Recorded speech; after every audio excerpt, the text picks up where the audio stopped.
Now it's an away we go. My mic was muted. Hello, everybody. How's everybody doing? All right.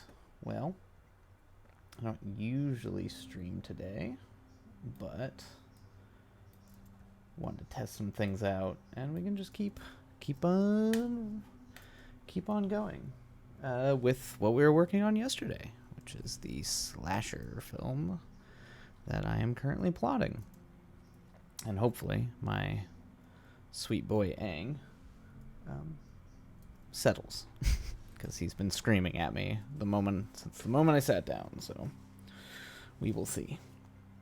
All right. Well, anyway, for anyone who's here, I hope you're having a good day.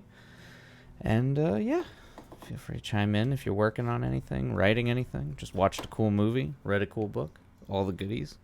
And in the meantime, we will continue on our way down this nightmarish journey that is trying to make a cosmic slasher movie.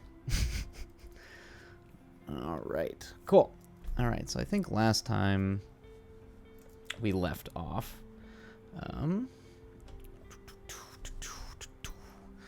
we were working on, hopefully the audio is good enough for everybody, background music, mood music.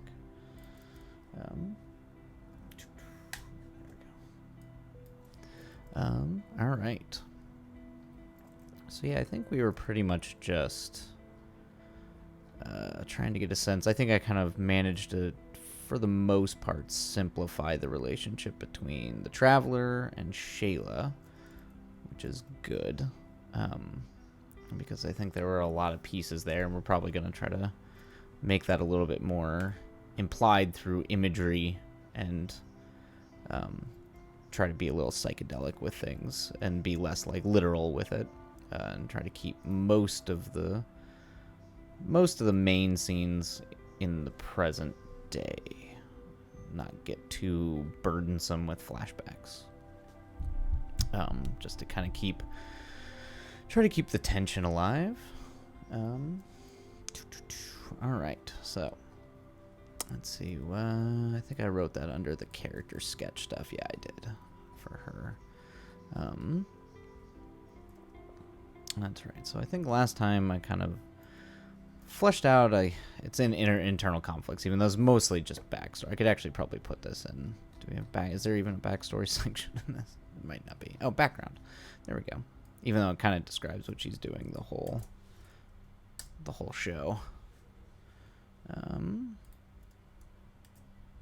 of course, I got to make it like a weird, it's got to be a weird Catholic thing. Shayla, Lily Chan, Traveler. Each is their own thing. Cool. All right, so yeah, I think we wrote a troubled childhood with a deep religious background. It's going to be some form of orthodoxy. The form of religion that would find itself, or form of Christianity that would have an icon, or have icons as a part of their expression. So Russian, Greek, I think Ethiopian does it as well. Yep, religious background. She finds an escape. It could be a lover of hers, who takes her into the stars on a crazy drug trip of some kind. Imagine taking a drug like acid or shrooms that actually did teleport your consciousness to the other side of the universe. It's a very like Lovecrafty drug. It's like space mead, but in your mind, or space mead in Call of Cthulhu, which allows you to in Call of Cthulhu the RPG, it allows you to kind of travel through the stars. It's like that, but for your mind. And she encounters an entity that touches her mind and takes the shape of Saint Sarov, the monk, who's going to be the saint that maybe most impacted her as a child. I don't know, made most of an impression. And there it gnaws at the back of her mind like a shadow. Eventually, as all troubled kids do, probably artistic expressions in the early days of the internet when no one knew what they were doing. And I too grew up in this period where the wild west of the internet, where you're just talking to complete strangers, like the old Napster chats and stuff. Just, Anyway, so she eventually posts online under the handle of Lilychan. And it takes off where an entire online religion surrounds her. And so we were kind of basing that off of, kind of a little bit off of the actual story of Cracky-chan. So if you go to, what is it, Know Your Meme, you can definitely look up Cracky-chan. And then I also would highly recommend the, it's a little bit more, it's not quite as like scientific and anthropological, but it's a fun little video about it from a guy named Meme Analysis that I was kind of inspired by. He kind of relates her to Serial Experiments Lane in an interesting way. In a sort of like, he kind of compare and contrast that and tries to use Serial Experiment as a way that how she became a sort of being of her own on the internet. Kind of like what happens in the anime. Anyway, so she eventually posts online. A religious around her, she rejects it, runs away, and also runs away from home, where she'll probably, live on the street or, hopping around place to place. Eventually just slowly finding places that are less and less hospitable to, or safe, more hostile environments, as often the case when people go from place to place like that.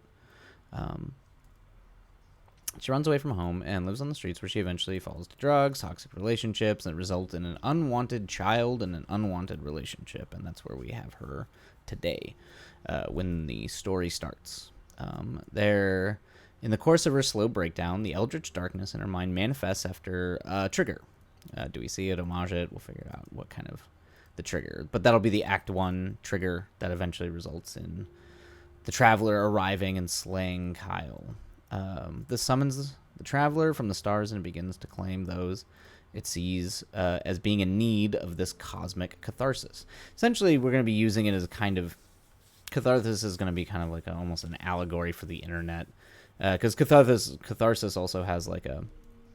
it can... it almost has a sexual component. Even though it's a psychological term. About it can mean more than that, but it also tends to have be used when talking about like the psychology of sex, and that just feels like everything online usually winds up being about sex, and alienation and depression and isolation, which is kind of some of the themes we're kind of trying to, some of the things we're trying to dig at here. At first, this is happening with her unaware, and the fractured mind rejects that it's happening. So we're going to have a little bit of like cognitive dissonance there, where she's just not even aware of what's happening. But through the course of the story, she becomes aware of it and embraces it, and maybe performs some kind of ritual to essentially destroy her like physical identity, and transform into the embodiment of this eldritch creature. There she has assumed the identity of the goddess of the internet, or at least what the internet religion kind of wrapped itself around, which is actually this sort of eldritch being, a goddess of despair, one who rejects the world and supplants it with its own. There it seeks to turn all others into its own likeness, a fractured parody of themselves and of Lilychan. Instead of clones of themselves made to share Lilychan's likeness. The lack they feel inside themselves will be purged with this catharsis. They find that they are all devoured by hollow imitations that share both their likeness and the likeness of Lilychan. So it's kind of like, we'll have to come up with a really interesting look for what sort of, quote-unquote, her goddess form will look like, and see if, as the climax happens at the end of the story and she sees all of her friends kind of in the same place, sort of like in this sort of blissful catharsis, that she sees them all being kind of devoured, do weird horror things like no eyes, things like that. But we'll want them, even though they're themselves, we'll want them to kind of share the likenesses of sort of, they're starting to look like Lilychan a bit. And maybe we can come up with some cool visual ideas for that in the process. And they become both. Our leads who survive reject this deep impulse and find themselves back in an agreed-upon world, in the real world, essentially. They reject, essentially, succumbing to depression, in a way. All right. Let's see. All right. So that's what we kind of figured out how Lilychan's going to work. So now what we're going to do is we're going to go back to our set pieces, essentially in every subsequent part, and kind of figure out what the flow is going to be through the story. So I think we kind of flipped back and forth, and I didn't really get a chance to think about it too much more. Whether or not we want the hookah bar to be the sort of the midpoint, the hookah bar matters. I don't know why I have to read that like it was done in the 1920s. But anyway, we will. It's kind of the big debate about whether or not that's going to happen in the midpoint. I feel like it should be the traveler pursuing and a character pulling out all the stops that would stop a normal human. But then reveal it's utterly alien and cosmic. That's right. Which I kind of wanted to do. I kind of wanted the midpoint structurally to be where both us, as the audience, and the characters realize that this is something far. It's not just like a homeless guy or like some dude, some like crazy religious dude who's running around axing people. That there's a like the thing has supernatural powers. It's kind of filling into like, what is it? Friday the 13th. Was it 6? Is it Jason Lives? Is that the one where it's just, he just straight up is an undead, unstoppable creature? Except for instead of undead, we're going more Lovecraftian with it. So, all right. So let's go back. You can see I've started this many times trying to break down what happens in part 1 and part 2, just trying to figure out scene by scene by scene, or at least go by set piece and maybe flesh it out from there. And pretty much at this point, I mean, maybe referring back to the first draft of the script a couple of times, but I don't think. I think we're probably gonna just do away with most of it and maybe pull some elements out and just leave it at that. Okay, so D&D night. That's right. D&D night and the punk show are like those are the two big things in part 1. That's pretty well established, and I think we'll keep those. It's the beginning, the first half of the second act, or at least the way I like to write, which is where I break, because I like my midpoint to be narratively pretty beefy. So I like to split it into essentially 4 acts or 4 parts. All right, introduce the next door neighbor. Yeah, we had talked about that. So we're gonna kind of have Shayla be a shadowy figure during part 1, move into part 2, where we introduce her as a new character. Hookah bar post-murder congregation, how they react to that. And then we go to the police station. That's right. Always trying to figure out how the police... Oh, yeah, and then we had the idea that kind of plopped in about maybe having her be able to later manipulate something about the cops and having the cops kind of do something terrible, which really does thematically work. We want to find a way to do it that's not too distracting from the rest of the story, but that kind of happens and is... it kind of calls out that it kind of reinforces kind of the climax of the sort of thematic subplot about cops being completely ill-equipped to handle, and not just cops, but any authority or any kind of traditional authority being able to handle essentially what's going on here, that this is outside of their purview. Okay, so let's see. The baby and the booze scene. Yeah, they interrogate. They don't think he was run over by a train. Okay, so what do we have Bailey, Cameron, and Kyle do at that point? And then what do we do with our other characters like Megan, James, and Tamra? And so for character relationships, here we'll go ahead and have... You know what? I know I've got all my notes here from all my rewrite stuff, but I can refer to that stuff later. So instead, let's switch this to if we switch this over here to that, and then treatment. Okay, that's treatment. So let's go ahead and do. Oops, nope. And for you, let's do something new, so we don't get too convoluted with all my sprawling notes all over the place. Yep, he's back. He's back yelling at me. Yes, yes, child. Papa needs to work. Papa needs to do some work. Hello. Hello. I love you too. You're a sweet boy. Hello. Yes. Yeah, but I know. Right. All right. Oh, the shmoo. Oh, the shmoo. Doing the shmoo thing. He just can't help himself. He just needs constant affection and attention. And I'm a terrible father. All right, so we've got. All right. Let's see here. So we got treatment. Let's do outline.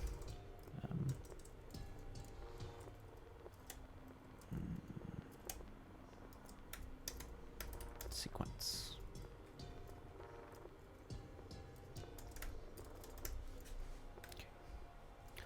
Okay. And away we go.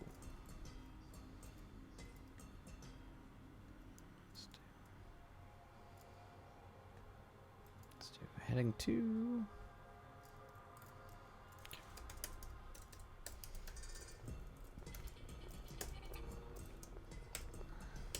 Okay. Oh, nice. Write verse. I'm still learning things about this program. There's so much stuff you can just do. I have like literally no styles panel. I'm assuming I can block caption.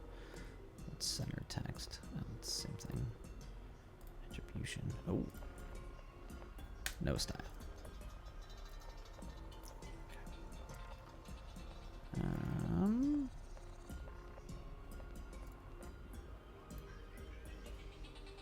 Let's go ahead and break this down a little bit. Let's try to get a little. Okay, so part 1. I think we've pretty much got I know I've got the intro, but for the big narrative beats, we have character and scenario introductions. Scenario introduction by way of character. Oh, this doesn't need to be heading 2. This can just be regular. There we go.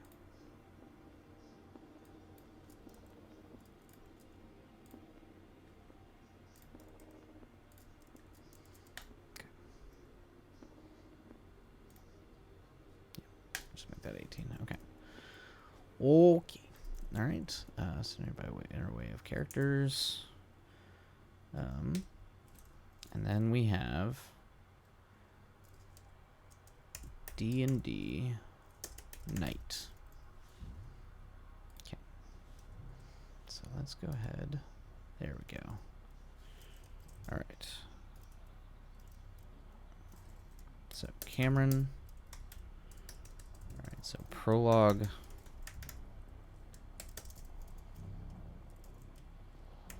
We have Desi voice over.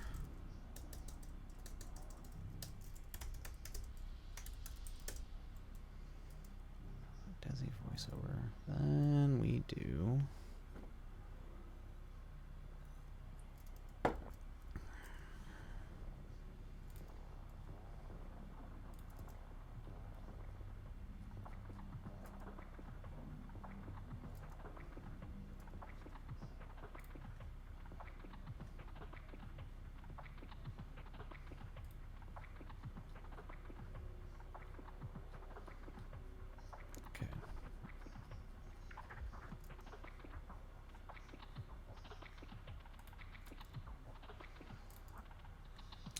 Desi voiceover.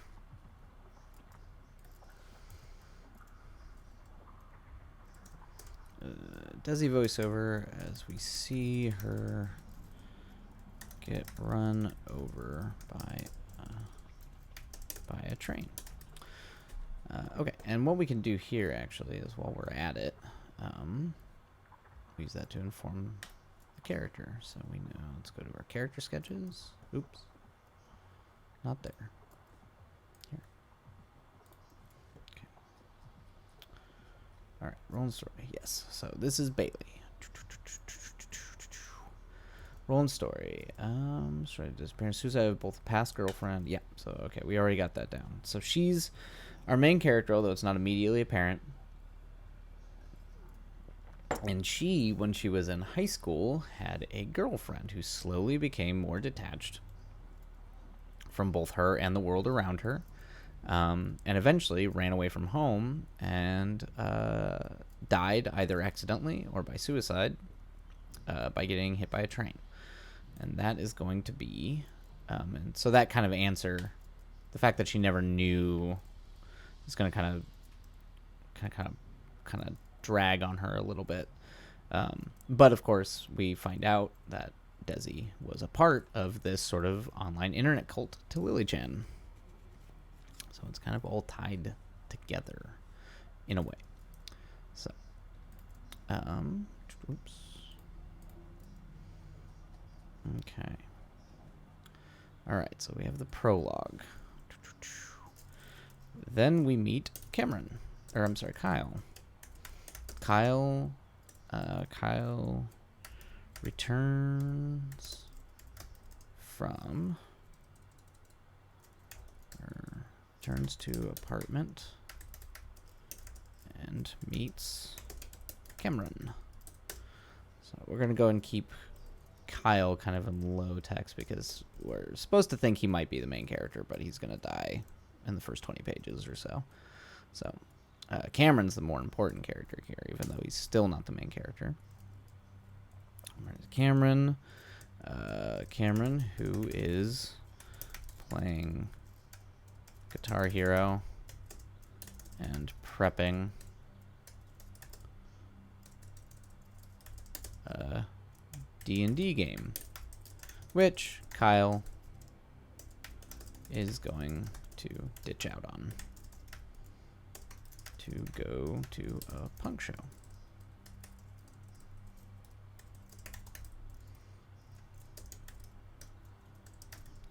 Unspoken, but this hurts Cameron's feelings. Okay. All right. From there, we hint at the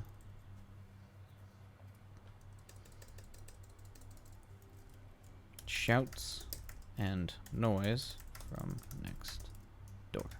That's not even like a beat. That's just a thing that we need to notate that happens.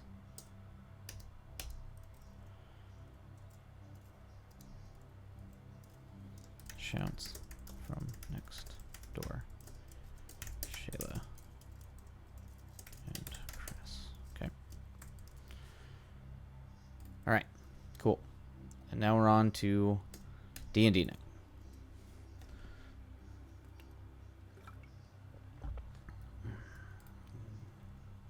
Or actually, wait, no, we haven't done our character intros. My God, I'm skipping steps. Okay. Campus. All right. On campus. It's like, that's it. Those are the only characters. We're done now. Goodbye. Goodbye. Just those two.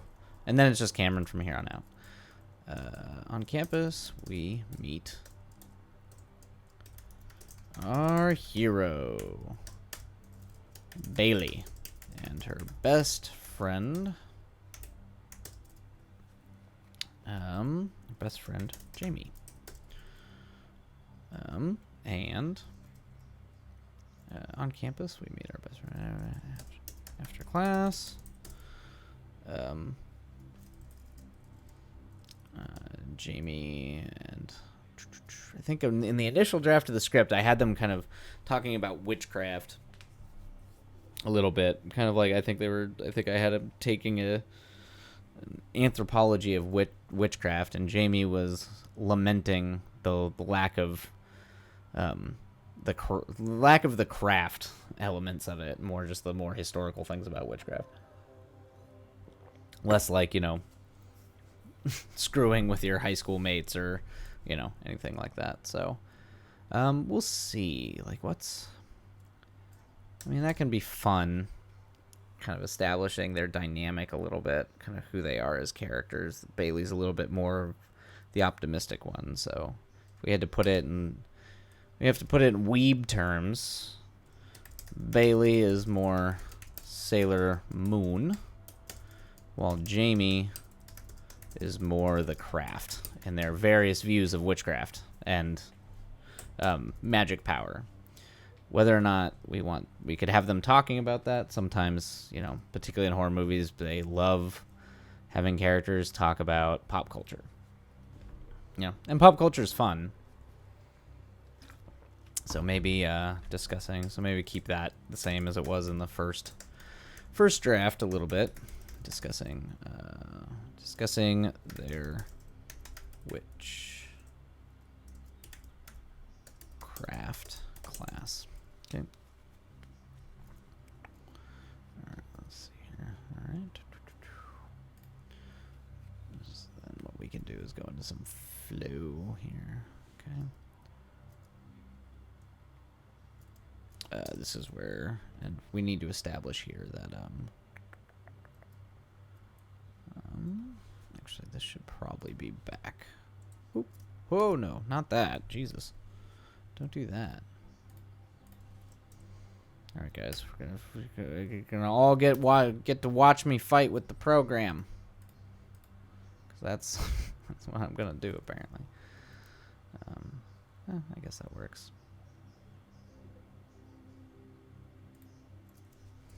This can probably just be the same thing. I can just leave that. Okay. Let's try to do some subtext here. You love fighting? You want to watch me fight with a program forever? It suddenly becomes a tech stream. How to get Scrivener to do what you want it to do. Why won't you work? Work, god damn it. All right. Just do the thing. All right. Okay. Witchcraft last. So the subtext here is that Bailey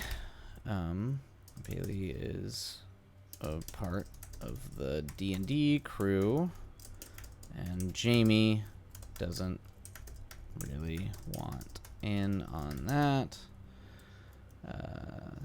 Or I guess we could sort of get to the fact that they're kind of growing.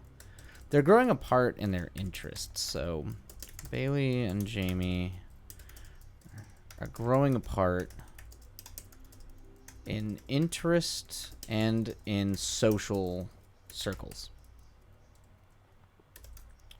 So Jamie being present in the music scene, or in the punk scene, local punk scene, it's more precise, local punk scene. Well, Bailey is hanging with the sort of D&D anime internet kids.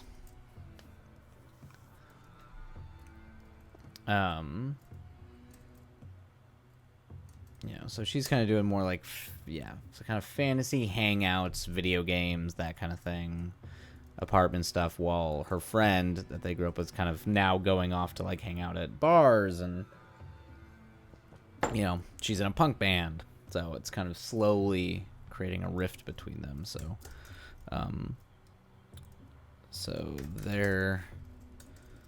this scene should imply the tension there, with Bailey being more intent or more explicit in her attempts to stop the fragmenting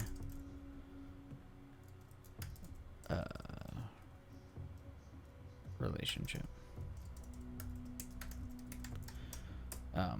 Now, what's going to complicate this a little bit is that Kyle, too, which is Bailey's boyfriend, he also is kind of becoming a little bit more involved in the music scene as well, which is going to create problems. At least have the tensions there. All right, so. All right, we have Tamara and Megan. They're running at the hookah bar. Oh yeah. We should also imply here that Kyle is ditching. Have Kyle acknowledge. Say he's skipping work. Work at the hookah bar. So we need to have our thread here. So Kyle's going to kind of be our thread. He dies very quickly, but he's kind of the social glue that brings these people, or kind of implies that these people all know each other. They're aware of each other. Skipping work at the hookah bar. Tamara and Megan at the hookah bar. So Megan, start on Megan. Pissed that Kyle just called out. And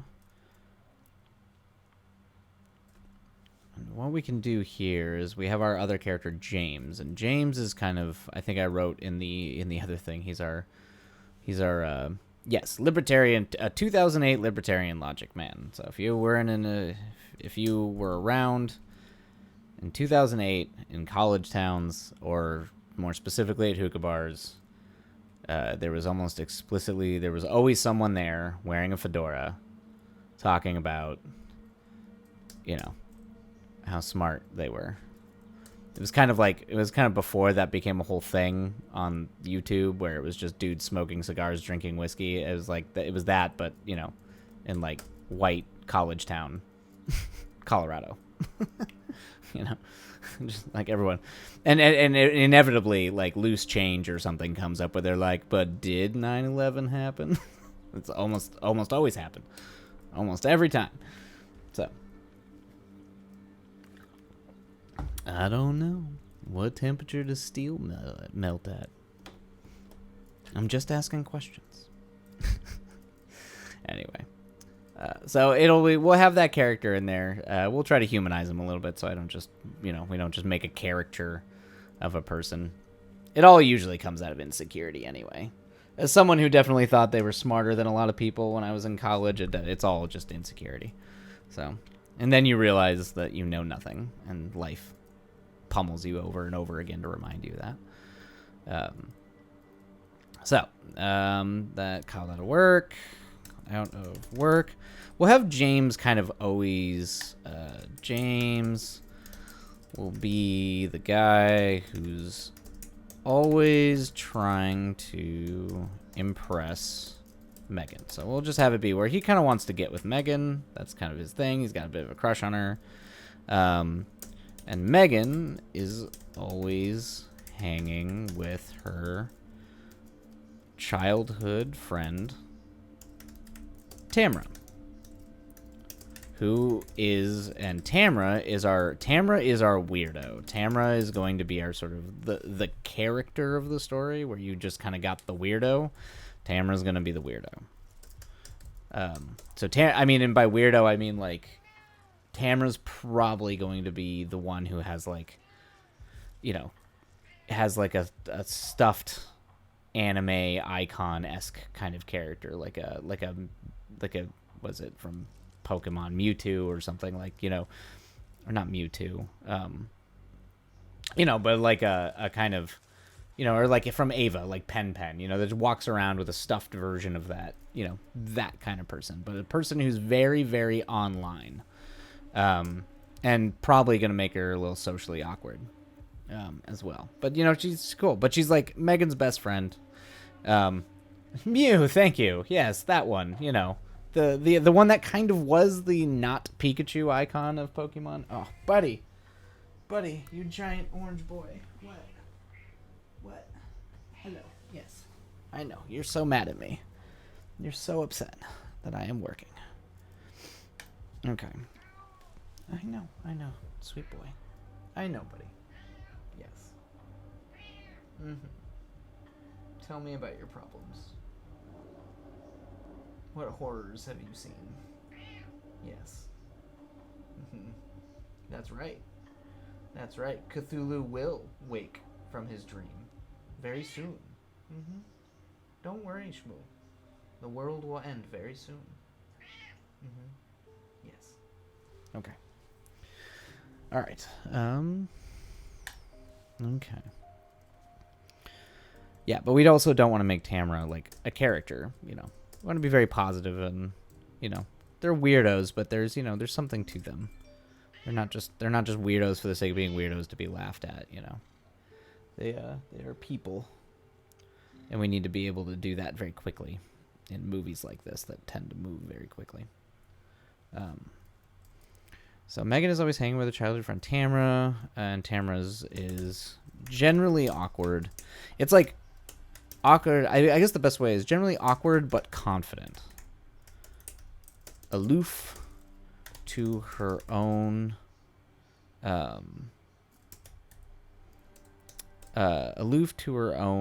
awkwardness. And usually acts as a foil against James. Okay. Against James's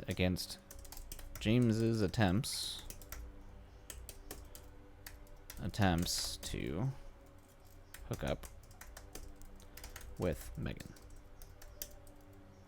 But okay. All right. Okay.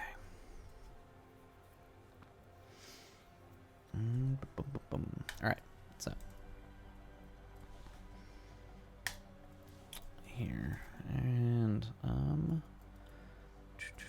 so I think some of the things I kind of wanted to suss out of here. It's if we have topics of conversation, kind of what would be a fun scene is. Now, in the original draft, I'd had it where Tamara's the only one who plays D&D with them, but maybe it's worth it to have Megan be in on this. So we have Tamara and Megan, because if we're gonna make them best friends, they kind of want to make them, which is new. They generally weren't in the first draft of the script, but I decided to make that happen just to kind of make everything more socially cohesive. So maybe,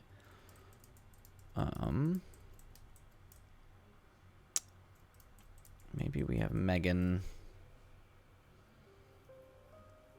Yeah, maybe we have Megan. Maybe we do something where, like, James is trying to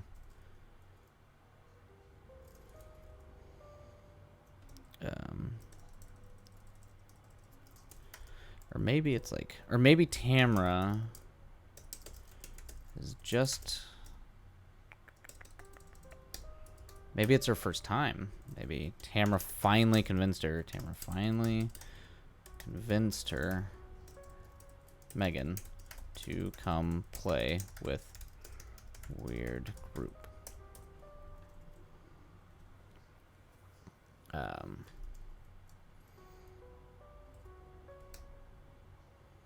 Well, Megan should be aware of who they are because Kyle works there, so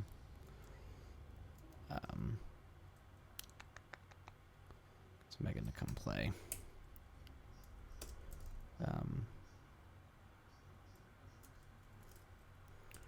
Foiling James when he tries to ask her out. Okay, interesting. Okay, ask her out to the punk show. So now we'll have James be at the punk show. See, this is interesting. We're just like, I wonder if, hopefully we're not just flipping things for the sake of flipping things, and this actually turns out to be better, because originally in the original script, Megan's actually the one who goes to the punk show. And James is just gone. But this gives James more to do, because he kind of, that was one of the problems with the other draft, is he kind of dips in and out. too often. He's kind of only there when it's convenient, and you don't want your a character to just be just a narrative convenience for an extra body to kill. Or try to avoid it as much as you can. In a movie that's literally just about murdering pretentious college kids, which is a little bit what this is about, or at least a little bit of what you see. Foiling James when he tries to ask her out to the punk show. Okay, so we got that, and then that's our intro scenario.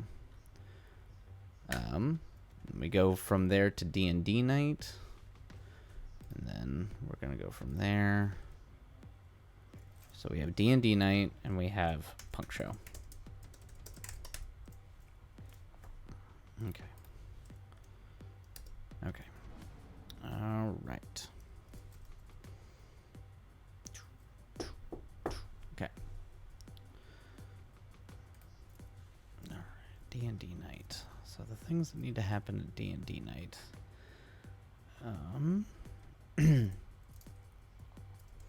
So during the play, fight sort of erupts next door that demands, and we'll go ahead and say demands as kind of like a moral ethically demands their attention and action. So essentially what that means is, like, theoretically could imply domestic abuse. So it's like that the kind of fight that erupts, that you hear, that almost like it demands their characters to act. And we'll obviously build up to this. It's not just going to happen immediately. We'll kind of figure out what we build up to, but this is going to be the big action of the D&D thing. And this is going to serve a few purposes, or try to. All right, so the first is what occurs next door is the trigger, or we should say is Shayla's trigger that then brings about the traveler's arrival in the town. So that's the big thing that needs to happen there. Okay. And that might not be immediately apparent. This might be a thing that gets revealed later on in the story. So it seems that it's like entirely that's entirely random, that serial killer just shows up in town. Because that's what we want people to think. So erupts during play. A fight erupts next door that demands moral ethically. Demands in a moral ethical way. Demands twice. Demands. It doubly demands. Damn it. First is what occurs next door. Yep. Okay. And so the people who are here, let's go ahead and just. So, it's gonna be Cameron DMs.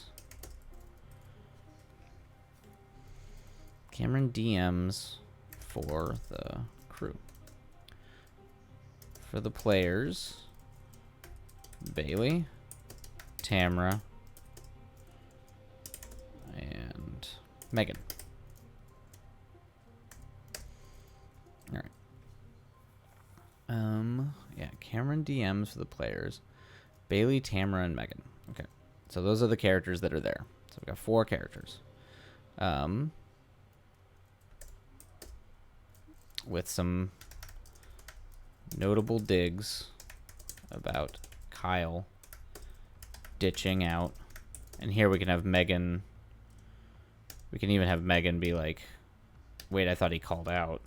Yeah, Megan realizes he ditched work for a punk show. I mean, he was going to probably ditch work or, you know, for the D&D game anyway, you know. So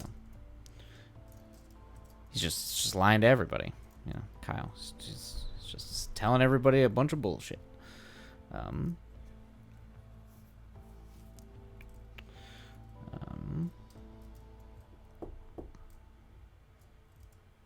remember in the original script I had some pretty good lines about Twilight, because that was during the height of Twilight, where we established that Bailey actually enjoyed those books.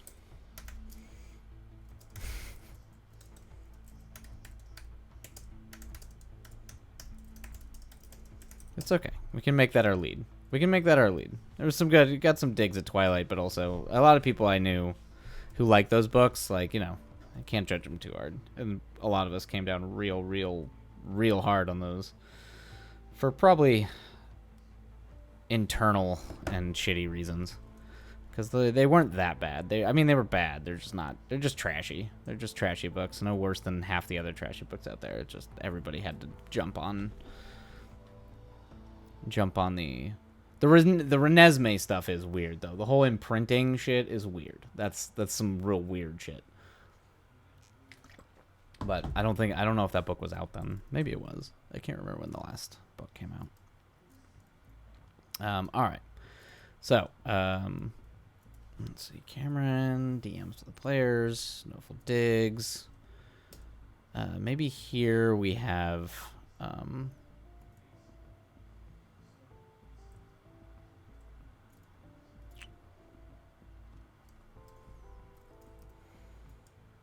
people go out, maybe a D&D break on a D&D break. So we can't have this be too long, though. We can't have too many beats here, but because we're going to be cutting between this and the punk show. On a D&D break, they meet Chris, who's Cross. They meet Cross. They meet Chris, who sets, who is Shayla's shitty husband, if they're even married. Shitty partner, we could just say Shayla's shitty baby daddy. There you go. Shayla's shitty baby daddy. Let me Chris and Steve.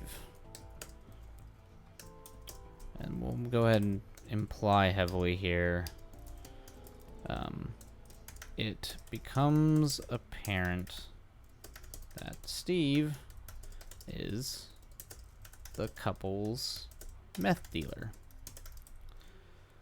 And we'll have a scene where he tries to get the D&D nerds to buy meth.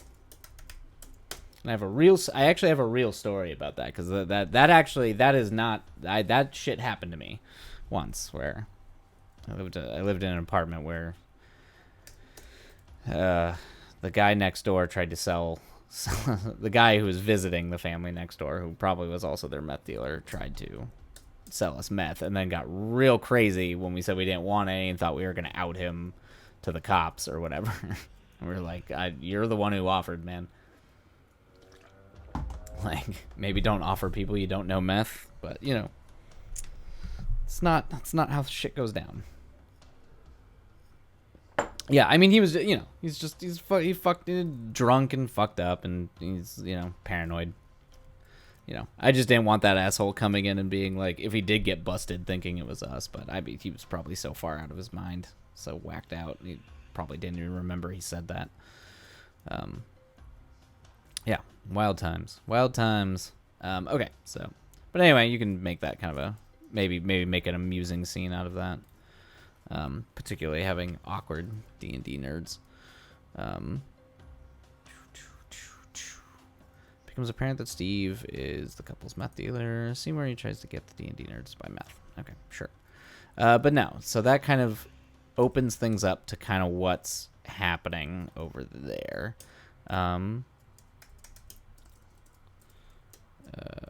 See that someone they see someone spying on them from the upstairs bedroom. And we'll go ahead and, like, I don't know, baby cry, you know, auditory thing, baby cry or something. Cry pulls their attention. The window slams shut. And we know that upstairs, that's Shayla, but we haven't met her yet. So it's Shayla. Okay. All right.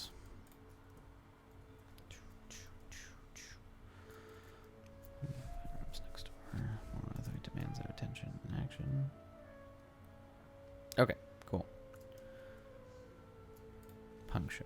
All right, so we had this went down a little differently. So maybe the biggest thing that needs to be revealed. So the big thing about the punk show is that Jamie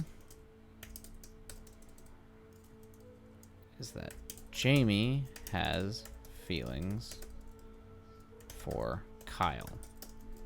And in the original draft, it's a little bit more, we're kind of not sure how he feels about that, but let's go ahead and say in this case, let's say he reciprocates.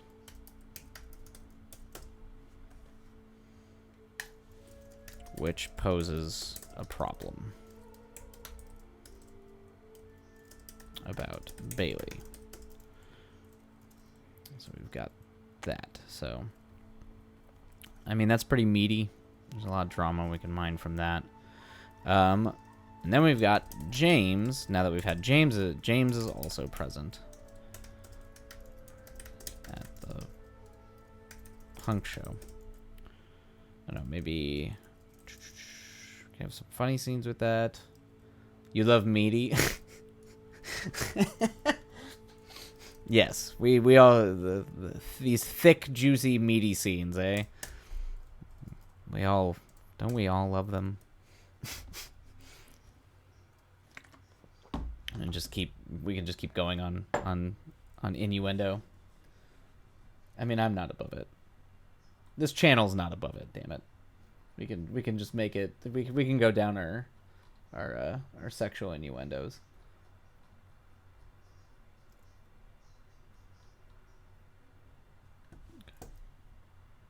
Crank up the music a little bit here on my end. All right.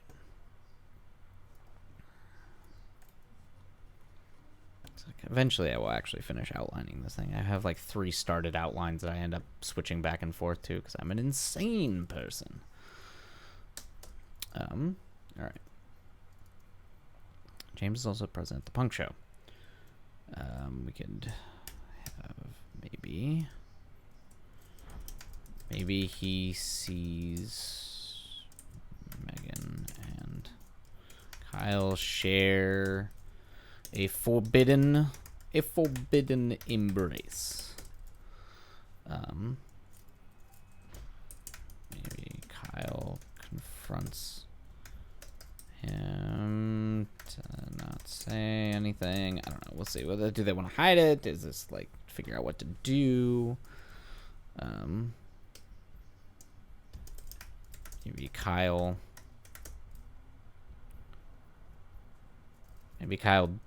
does it and then rejects it, and Jamie. Oh, I did get a note about this. There's a very good possibility I have to change the name James and Jamie. They're too close. That's a thing. That is an absolute thing. You know, Lord knows we make it like, you know, you think you're above it. Well, yeah. So a lot of readers, that's a thing that like I've like screened. A lot of people read it or like they're getting character names confused, like who's who if the names are too similar. Which should be apparent, particularly with me, because particularly Brian, you've heard me talk about all the characters in Elden Ring. Like it makes sense. And I do understand it, because there's points where I'm just like, Radon, Radagon, Godwin, Gwen. You're just like, who, what, why, Mogwin. So you're just, yes, there's, at least and at least there's like lore reasons in Elden Ring why it makes sense, or like Dark Souls, but still, I do understand it, and it's kind of a weird habit that I, for whatever reason, when I'm coming up with names, for whatever reason, I think it goes there. So we'll have to change James or Jamie's name. I actually think Jamie, we'll probably change Jamie's name, because if, she's punker, like, let's give her kind of a cool punky name. There's some really good.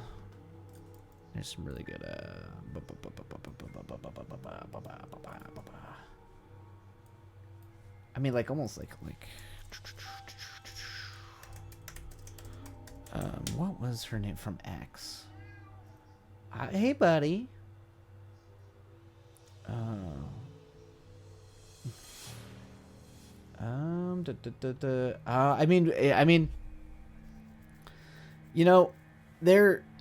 mean, Patty. I mean, just name her after Patty Smith. Polly. Oh, Polly. Yeah, Polly. That's good. Patty, Polly. All them, Karen O. That's, there's some. Polly's not bad. Joan Jett. So Joan, I mean, yeah, there's some good ones there. So let's see. I should probably do that now, before we get too far writing it, because I'm going to have to relearn her name and stop calling her Jamie.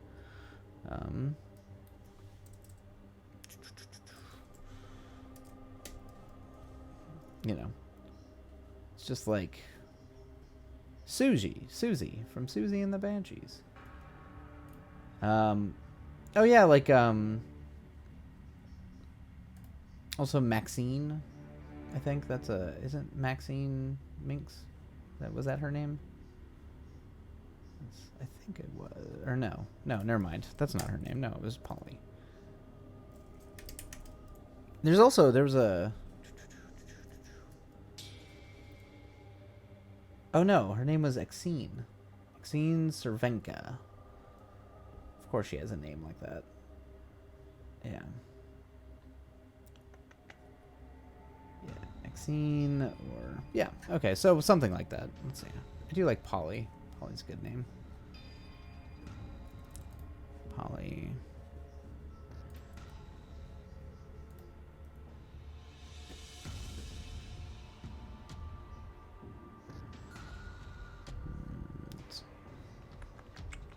Just call her Blondie.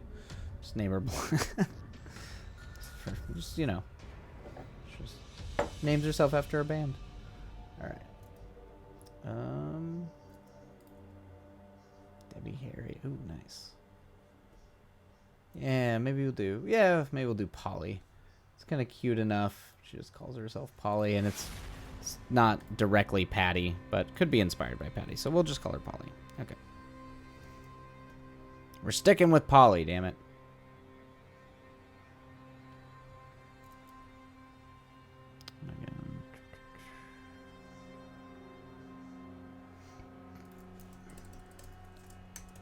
Polly. Polly. Polly. Now Polly. Polly. Cool. All right.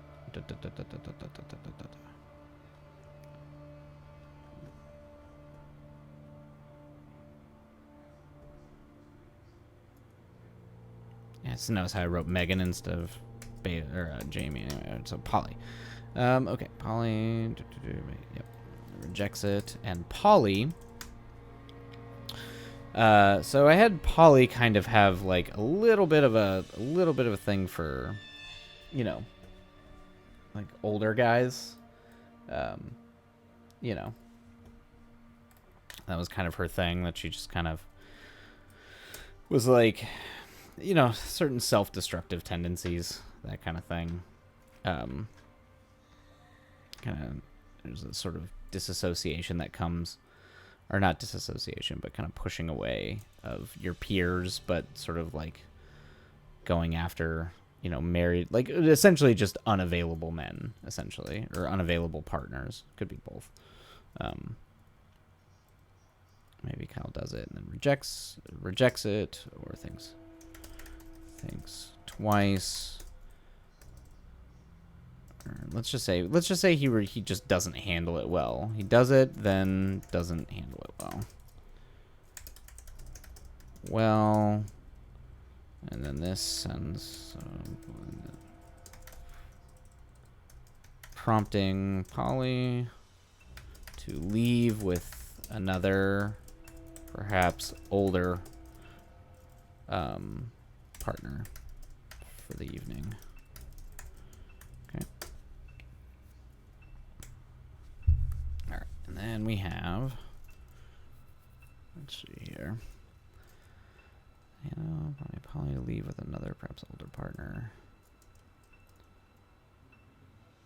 We have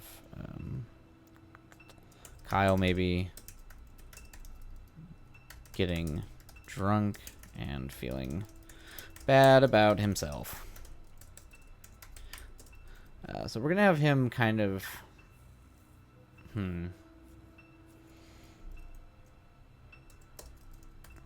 maybe make him a wee bit self-centered here about this.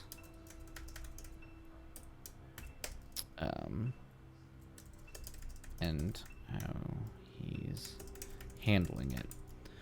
This could actually give us a chance to kind of make James have him and James have a conversation.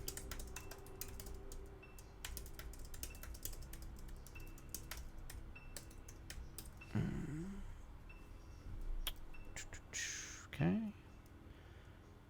All right. And so we do that, and then we need, we're going to be cutting between these two, going back and forth.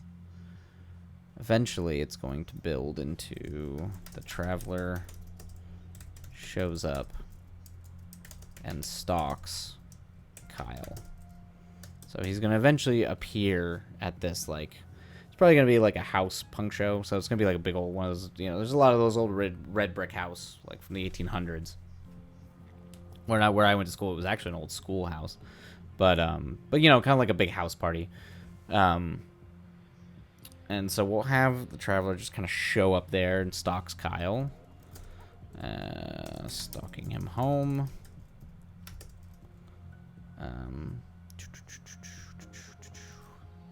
Traveler stalks Kyle, stalking him home, and then killing him on the train tracks. And maybe we'll see at what point we can bring Kyle to awareness that he's being stalked. Because he's probably going to be drunk. I definitely know. Kyle, no! Kyle, no! Oh, Kyle just, you know. Kyle got too drunk and couldn't run away. Couldn't run away fast enough. And I, too, used to follow the train tracks home when I was really hammered, which was probably not the wisest decision. You know, I never walked on the train tracks, obviously, but we would follow the train tracks home. My old apartment was right next to the train tracks. All right, so have him and James have a conversation. Not really sure what that would be, but maybe James isn't the best person to talk to when you're going through something like that, because all those guys want to fancy themselves playboys. In a way, you know. So he could be, James could be a little bit of our. James might be the character that we want to see. You always got to have like a couple of those characters that you know, in these slasher movies. It's always kind of like a punishment thing. It's like, oh, I'm glad I got to see that person have a terrible death. You know, for whatever reason. There's always that weird lingering thing, like you're watching slasher movies because you want to watch essentially something kill a bunch of like asshole teenagers. I mean, that's like Friday the 13th, right? Isn't that essentially it's all just killing all the shitty camp counselors who kind of were screwing each other and ignoring what was going on. So there's always a little bit of like the retribution element of it, but we want to be a little less. We want to be a little less brazen with doling out the punishment here. But it's fine to have a little bit of like a, you know, kind of fuck that guy. And James might be that guy. He might wind up being that guy. So perhaps not the most understanding. Leans more into Playboy. Well, it wouldn't be Playboy. It'd actually be more pickup artist. Pickup artist stuff. You know, actually, when did that kind of shit take off? Now that I think about it, I don't remember anyone in my circles back then. I'm sure it was around, but I don't remember anybody. Like, I mean, those pickup artists.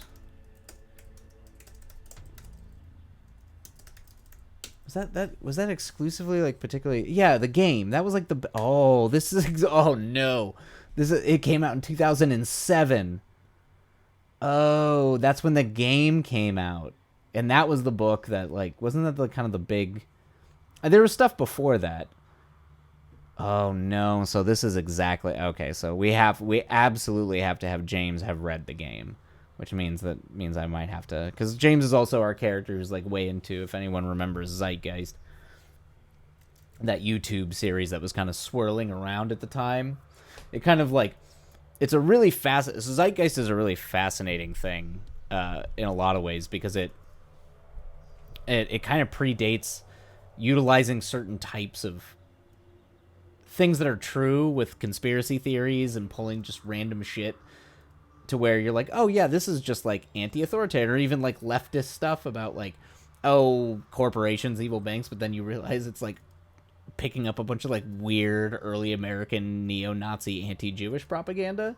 It's really fascinating. It's a fascinating case study because I remember that video circling around. We all watched it. And I was like, oh yeah, that's wild. It like does this whole thing about Jesus. Luckily I was doing like Jesus being like lifted from Horus and stuff. So it tries to essentially equate like Christianity is a big lie, 9/11 was a big lie, and then essentially like the IRS is a big lie. It kind of goes down that bracket. Of course it does. And I think they made 3 of them. I think they walked back a lot of their earlier stuff, but it's a really... I'm pretty sure the original one, you can still find it on YouTube. But they definitely, like, do not take anything in those documentaries as fact. Actually, they're not documentaries. They're almost kind of like weird early YouTube art films, but really bizarre shit.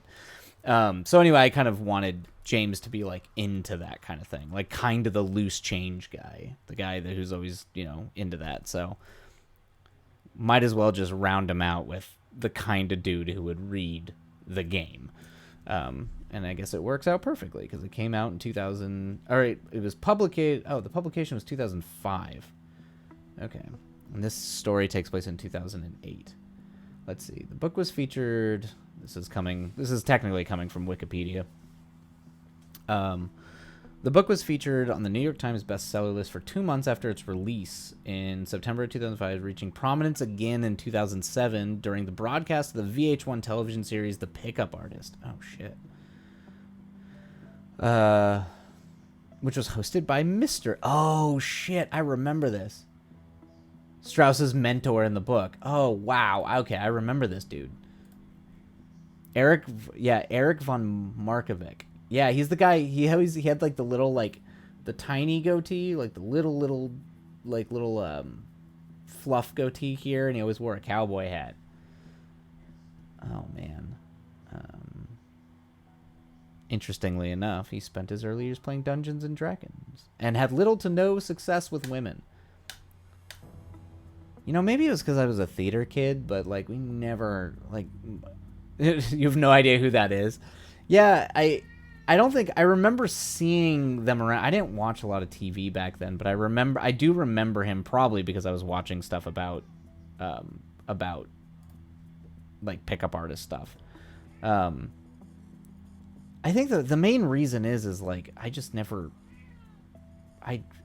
we never had problems getting like all the tons of girls played D&D with us. I don't know. Or maybe it was just because we were all drama kids. It was zero problem, and most of the time people were having sex. So I don't know. It's weird. Anyway. All right. Let's see here. That's also drama kids. Drama kids were like band kids, dude. Everybody was fucking everybody all the time. You know, it's because really, in all honesty, when you're in high school, you're really just a bunch of whores, which is fine. That's kind of what you're supposed to do. As long as you're doing it safely, that's kind of what happens. Nothing wrong with that. All right. The character mystery, of course it was created by Eric von Markovic. Little did you guys know that this was going to become a stream about following pickup artists and the culture of pickup artists, but we're going down a rabbit hole. My cat is biting me. Aang hates this. Do you hate this, buddy? He's like, don't go down the goddamn pickup artist shit. I'm sorry, Aang. It's for research. Now I'll finally know how to talk to women. He looks so disappointed in me. He hates rabbit holes. Yes, he does. Yeah. He hates this rabbit hole particularly. It's like, stop. Oh, okay, yeah, so he was a mentalist. Interesting. It was created by Eric Von in the late 90s for his performance as a mentalist, titled Natural Magic. That stuff's actually pretty interesting. I find the people that call themselves mentalists, that type of magic is really fascinating to me. It's so much of it is just psychological, which is pretty cool. He's done magic performances in many places, including Toronto, Las Vegas, and Hollywood.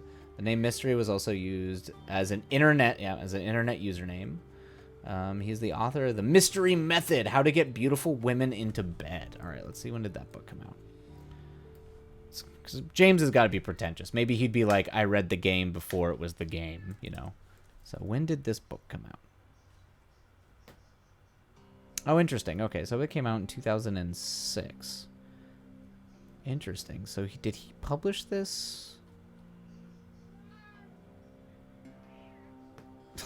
I think the first thing on Amazon I see that pops up is a review that says, always approach a target within 3 seconds of noticing her. If a woman senses your hesitation, her perception of your value will be lower.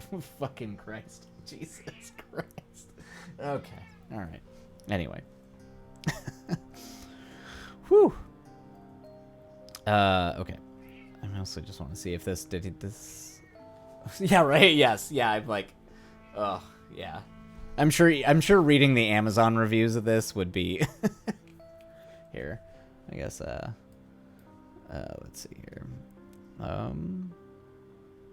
Guys, I just want to know when it's published. Does it have a wiki page? I don't need Goodreads. Just give me a wiki page for this. I actually don't think this has a... Oh, good. I can get a free PDF of it, though. Sweet. PDF archive from 2007. All right.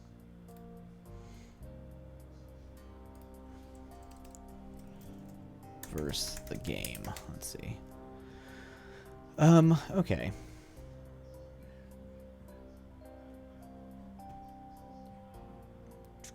It's so many websites that's like, do these things actually work? I don't give no they don't.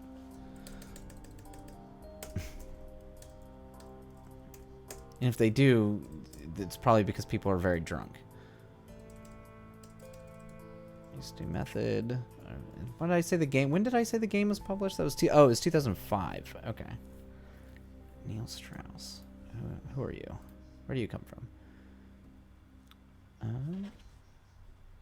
He's an American author, journalist, and ghostwriter. Yeah. In which he describes his experience in the seduction community in an effort to become a pickup artist. Oh, he's editor for Rolling Stone. After graduating, transferred.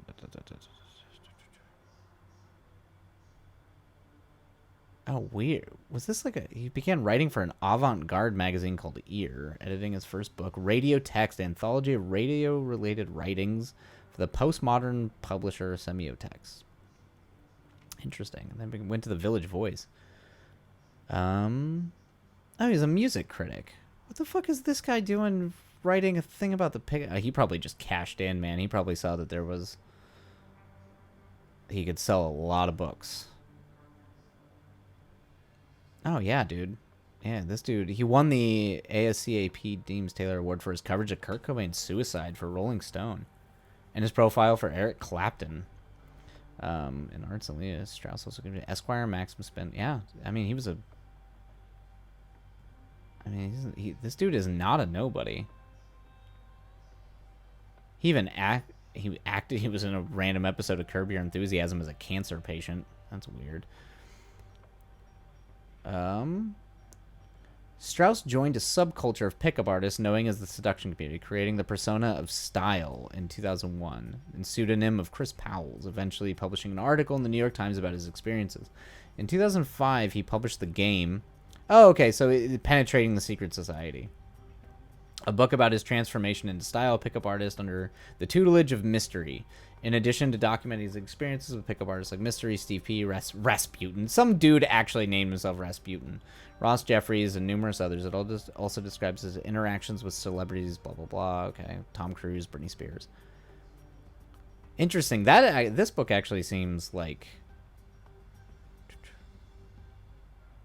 His follow-up book that was a graphic novel, How to Make Money Like a Porn Star. Jesus Christ.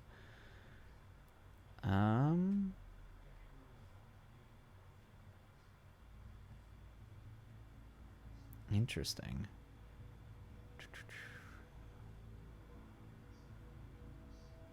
Published the book, Strauss temporarily retired. Retired as a pickup artist and settled with his longtime girlfriend. Oh, so he actually did do it. Interesting. I mean, he's got to be... Maybe he's just a total shithead, but it seems like he initially was doing it as like a undercover thing. Just to kind of write about it as a cultural thing, so... Maybe the mystery method... That just seems... It seems infinitely more like... just bro-y. So... I mean... Do we have a picture of this guy? Okay, yeah, I can. Let me see if I can. Hold on, just for posterity's sake.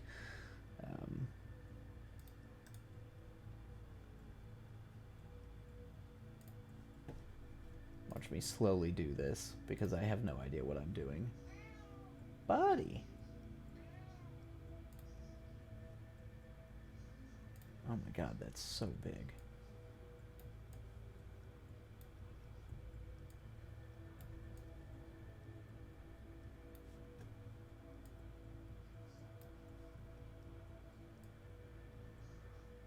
There we go. There we go. There we go. Here we go. So just for posterity's sake, we'll go to there we go. I don't know. Maybe I don't know if people can see it, but yeah, that should be hopefully what you can see. That is what that. Okay, good. Yeah, there we go. That is what he looks like. That is who this man is. So that's fascinating. Gotta love it. Good times had by all. And by all, I mean nobody. But I mean, like, look at that guy. Like, he looks like exactly... so we're going to use Eric von Markovic as our...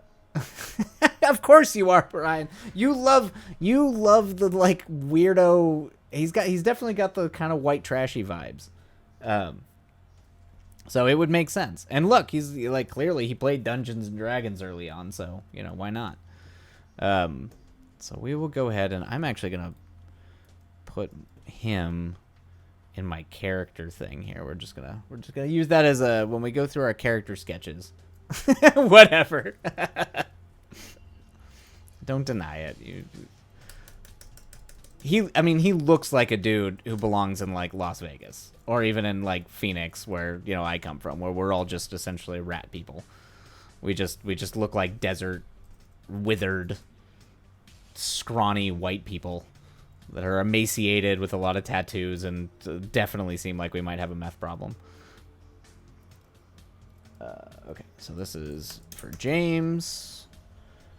And let's just get a picture here. Let's get the picture. Anteater comes to... I love that you call it Anteater. I guess that's true in a way. There we go. Can we like minimize that? That is so big. You don't need that. Oh my god. Why? Why? Why? Alright. Okay. Okay. We're just gonna... Let's just give us some space here.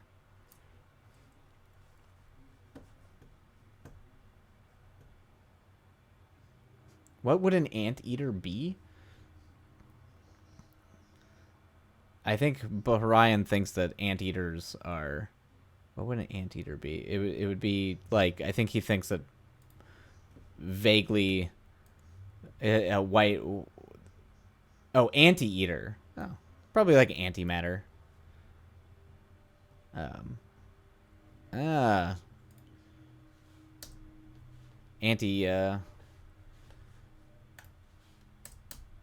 Probably something like that. That's what I would assume. An anteater, or some. I mean, that could also be like someone who just is against eating, like a monk, or hopefully someone who doesn't have like an eating disorder. All right. But hello, Yesiah. How goes the writing?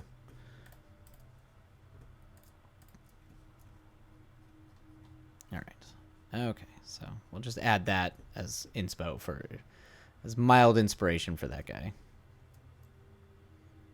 And go back to our thing. Okay, here we go. All right. Actually, speaking of which, I'm going to go... Oh, brain is swamped, but the writing is going well. Fantastic. Well, that's good. I mean, I definitely understand the brain is swamped. I was not sure how much I was going to get done today, writing-wise, even on stream. I was like, the brain just wasn't working. Nothing was working. I was thinking about all the other things that are not writing. But sometimes just sitting down and forcing yourself to sit at the desk is enough to make it work. Let's see here. During a play, fighter... Yeah, okay. During play, a fighter erupts next door.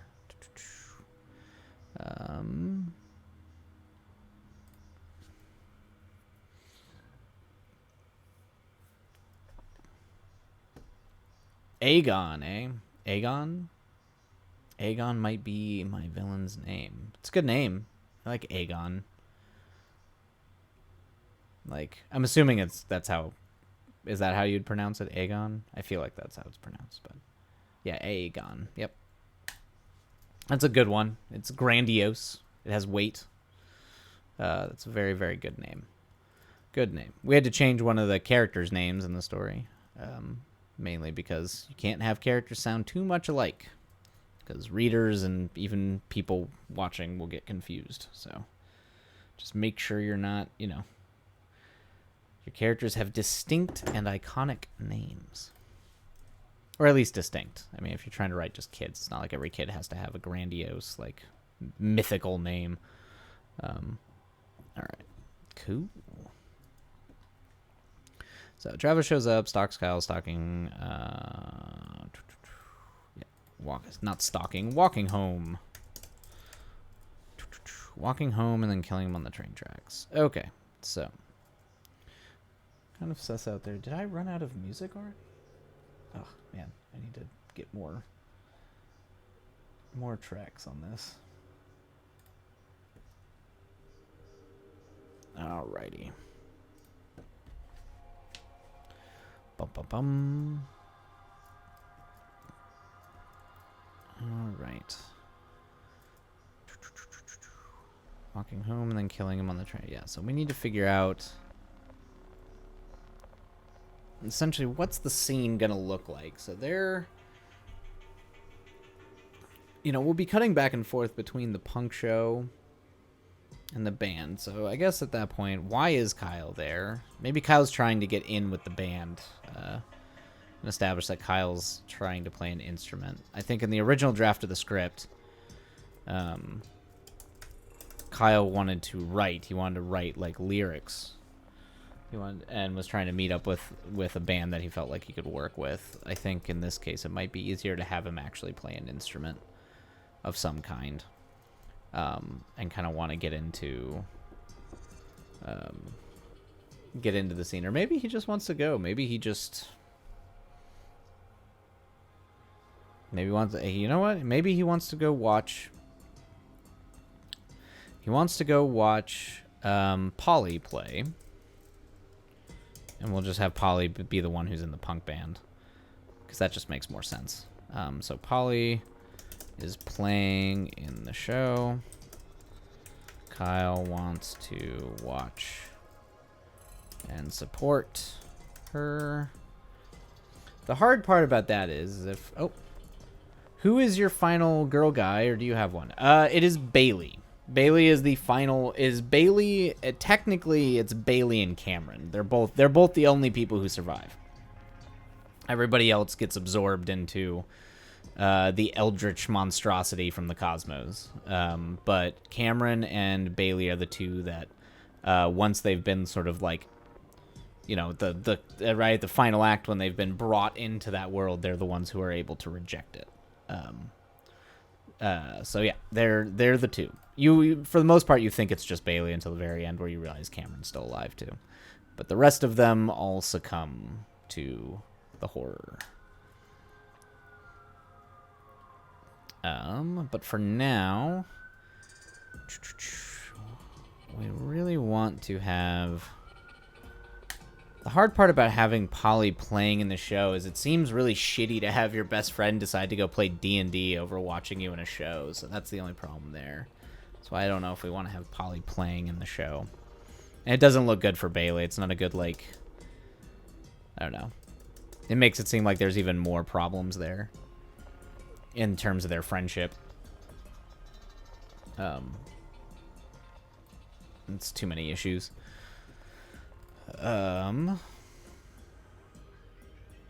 Let's see here. So we know Polly's gonna go to the show because that's her jam. She likes to go hang out at the punk shows. Maybe she's got her friends there, who we don't need to name. Just she's got her punk friends.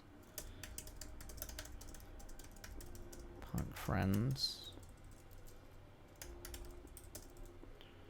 And maybe she's trying to get Kyle in on that. Like, try to get Kyle more friendly with her punk friends as kind of like trying to incorporate him into this other life of hers, because she secretly wants Kyle.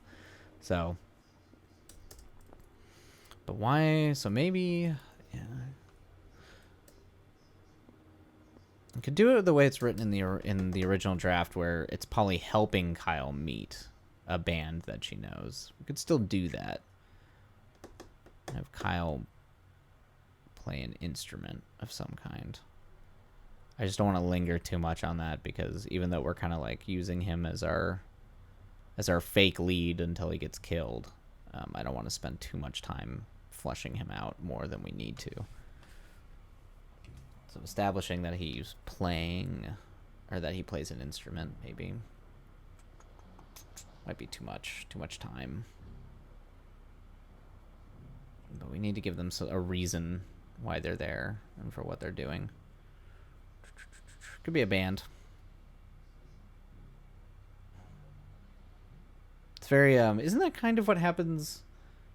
Isn't that how Jennifer's Body opens, I think? Isn't it they want to go?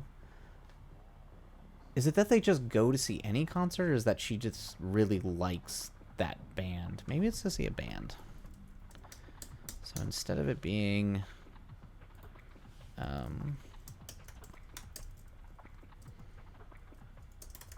so maybe Polly and Kyle are there to see a specific band. I don't want to linger too much in just lifting everything from other slasher movies, though, but that could be... I try to find reasons why people have, like, gives them some. Just watching a band is pretty passive. But maybe just the fact that they're not supposed to be, but secretly attracted to each other or secretly interested in each other might be dramatic enough that what they're doing there can be passive instead of having like an active reason to be there, aside from just liking a band.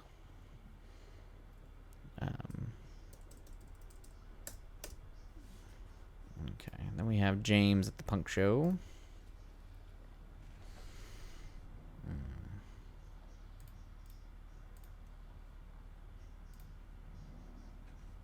Yeah, all right. That's true.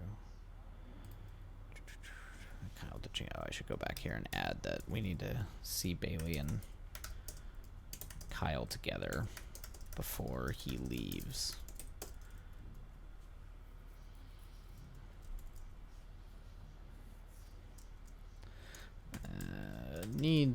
Needs to be cute, but the tension of him ditching out should also be present. So we can show them as a cute couple. Just try to come up with something really short, sweet, and cute that people can do. And that's what we'll put there.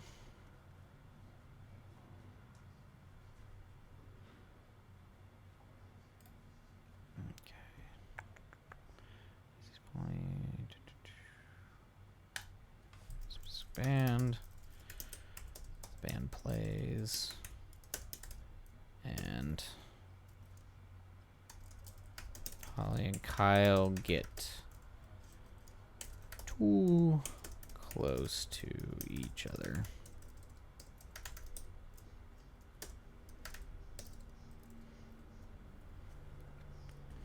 And then we have James present at the punk show. We can also have some funny scenes where James is just being his typical, now that we've kind of looked at even like the pickup artist nonsense, we could actually see him just walking around, even trying to like start conversations with random people and just striking out everywhere he goes.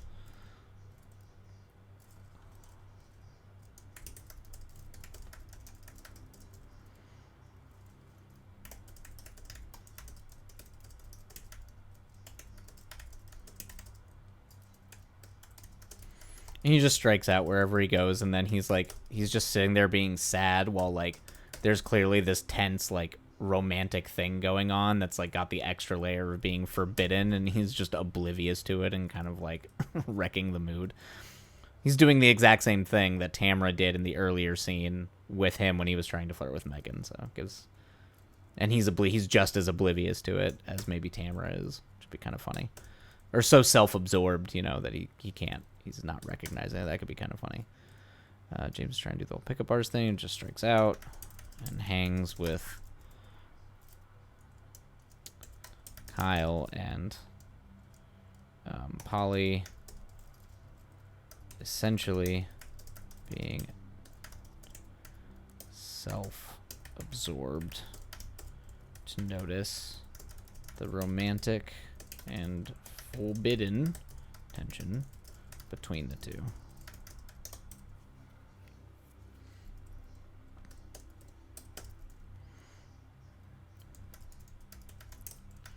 Essentially doing what Tamra did to him, but not noticing. Okay, cool. All right. So the way we want to focus this is that as we're kind of constructing these scenes, as far as I can tell, or at least this is my thought process, because, it's like, I can't talk professorially about it because I have no goddamn clue what I'm doing. So we're just making it up as we go. It's like suddenly you read Save the Cat and think you know everything about screenwriting or storytelling in general. But because we have essentially all the scenes here where we're focusing, where it seems like we're focusing on Kyle, the real focus of those scenes as you're like approaching the material needs to be about Cameron, because Cameron's our other sort of, there's not if there's dual leads, it's Bailey and Cameron. So when you're working on a scene like that, you write it where you can have Kyle seem like he's the lead, but you're actually saying more about Cameron as a character. So we're technically learning more about Cameron because Cameron's going to be the character we're going to focus on later, even though the focus can technically be on Kyle. But that's kind of the purpose narratively of the scene. So in these early scenes where we have Cameron and Kyle, we want to focus on that. And kind of the same thing here with the punk show is that what you're seeing here is a conflict developing that has nothing to do with Kyle, but actually is going to have more to do with Polly and Bailey. So you're seeing something essentially unbeknownst to her develop that's going to become the main fracture in their relationship. Hello. First time, what is that? Sergeant Vapes. That's a great name. Sergeant Vape. Have you ever stopped writing a project and have to find a way to pick it back up where you left off? I'm lost and not sure how to get back on track. Well, yes, many times. I've usually had to stop writing in the middle of like a script or something like that, and like writing a story or a script, and left it, at work for work reasons or whatever. I'm gone and just unable to even like sit back down, and honestly even unable to think about it. The best thing you can do if you have to kind of just like move away from a project is to try to keep thinking about it even though you're doing other stuff. But with work and stuff like that, if you're in the situation where you just haven't even thought about it for a while, I don't think there really is a pick back up where you left off. I think my whole thing, at least what I've tried to do, is I try to go back and find what inspired me to write it in the first place. Like, usually I can remember what the germ idea was. If it was a movie that I had watched that I had thought about and suddenly an idea had come from that, or if it's a piece of music, or if it's literally just a thing you saw, a piece of art, wherever your idea came from, or whatever kind of like really made that idea work. Just forget everything, like whatever you've been writing, like trying to get back into it, just go back to that and then try to like kind of let that, see if you can duplicate that wellspring, and then you can kind of like start trying to remind yourself the story you were writing, how it was flowing and stuff like that. But I've always had trouble just going back and reading what I've written to try to get back into it. I don't know why.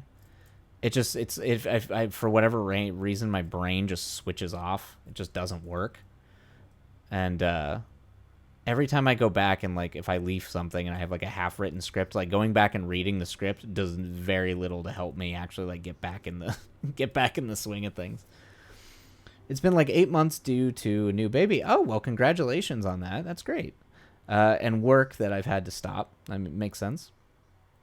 I mean, that's a big life change right there. I'm trying to reread it and figure out how to get back on track, but there's so many details I'm missing, I feel like. Yeah, I mean, you're describing exactly how I feel, where I feel like I had ideas or like little nuances that were in kind of the flow, and that you just forget them. If they weren't written down or explicitly there, they're just gone. And sometimes you don't even know what you were building toward or can't remember. I remember the inspiration in the core storyline, but had so many plans I know of for details and just can't recall all of them. I'll definitely go back to the inspiration. I know that that was so I can get back to it with that, hopefully. Yeah. Or another, like, I'm pretty big.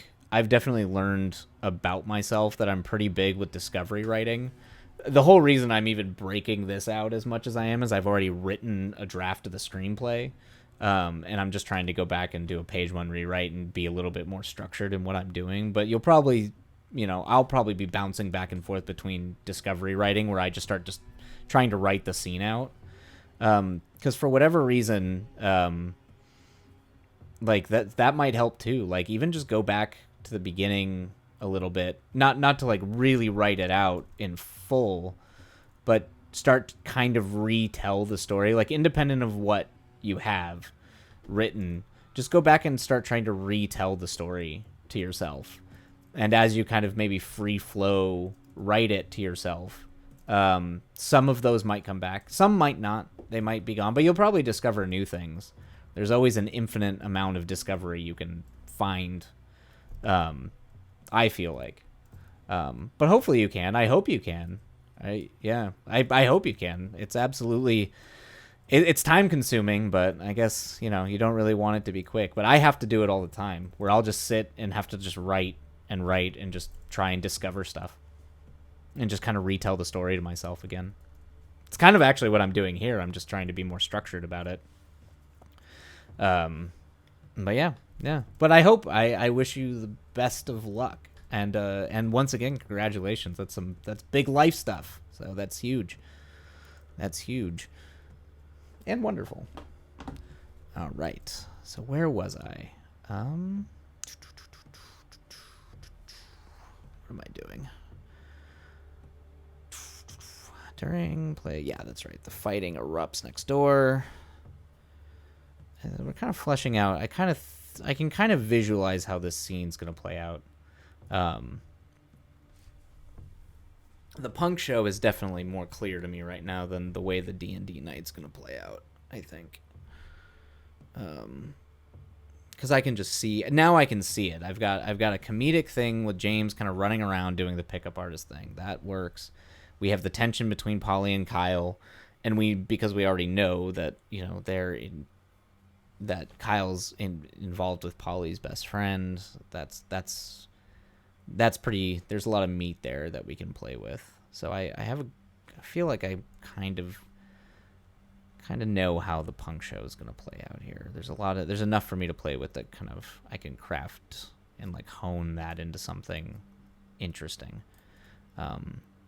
And then having it kind of fall apart, having Polly leave, perhaps with somebody else, and then the Traveler shows up at this point and starts stalking Kyle, and then at some point home he discovers he's being stalked home, and that's when we kind of get a little bit of our first slasher chase stuff happening.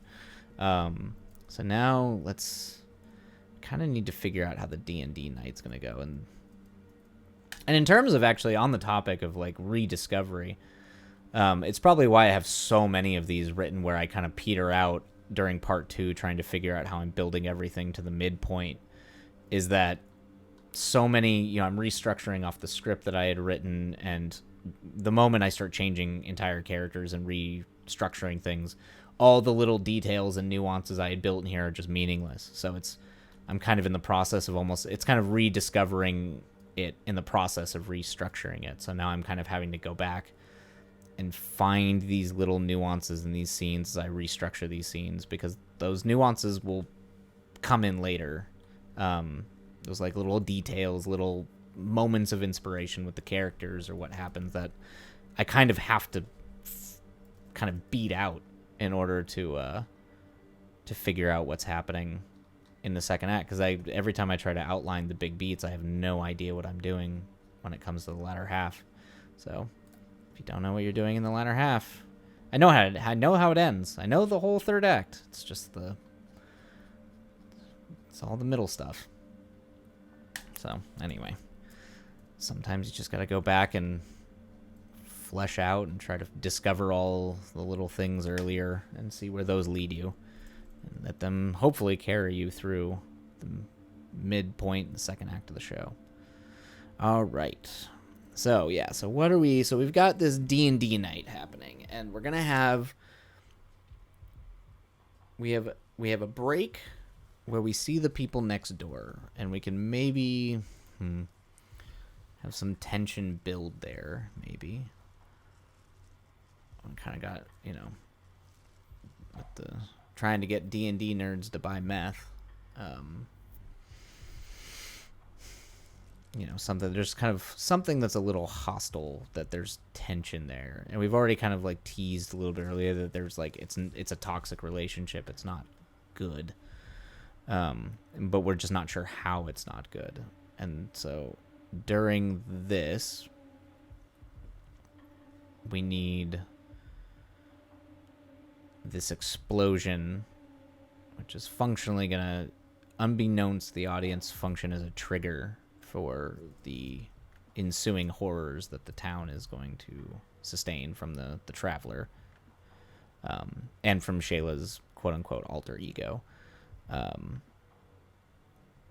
We need to have something here. We need more meat, or more like dramatic weight. So we need something about D&D, something during the D&D game. D&D game needs to tell us or develop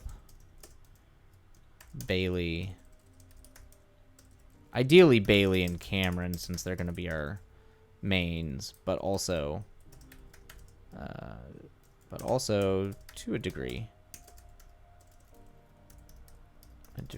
Megan. And D&D is a unique activity in terms of it's very hard to make look interesting, and you can in certain ways.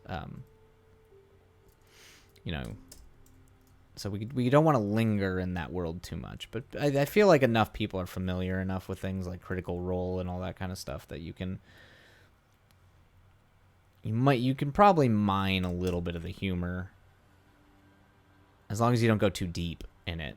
You know, you don't want to go too deep at the risk of alienate. Like, you don't want, like, you can't have too many in jokes, but something should happen that kind of fleshes out these three characters before we even get to the stuff that's happening next door.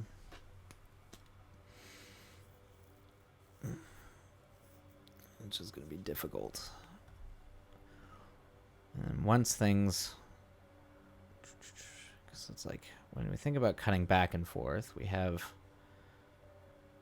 things developing here that is going to naturally build tension back here.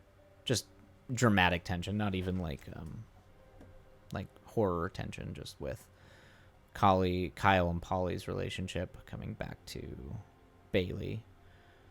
But also, this scene needs to have more of a purpose and more form, I think, before we can really move on. We need to know something needs to come out of this outside of just the fight next door.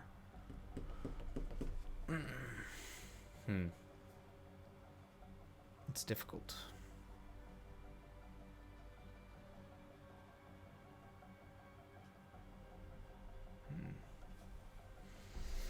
All right, I'm going to go get water real quick while I bang my head against this really quick, and I will be back shortly, to hopefully have a solution. We'll see. All right, be back in a second.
Okay. All right. We're back. All right. Unfortunately, in the process of getting water, I was not struck intensely by inspiration. But we'll see. Or we'll just move on to another area. And then once we figure something out, we'll come back to it. Okay.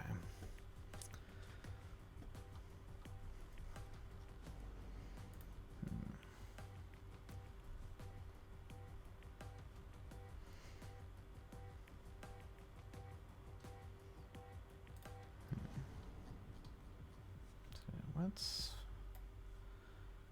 part 3. I'll just nix this right now. Yeah. Okay. Let's see. Things when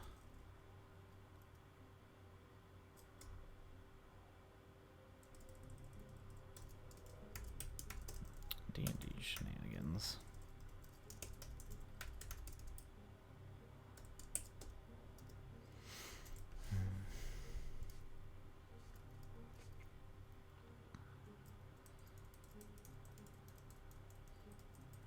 There's so much context in that.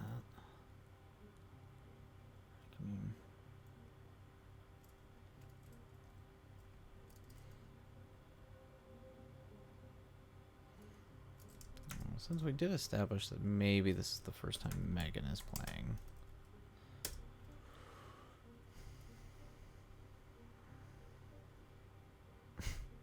Do we want to have Cameron be that kind of DM, though? Is that what we want to say about him? If she's like, she wants to play this particular style of game.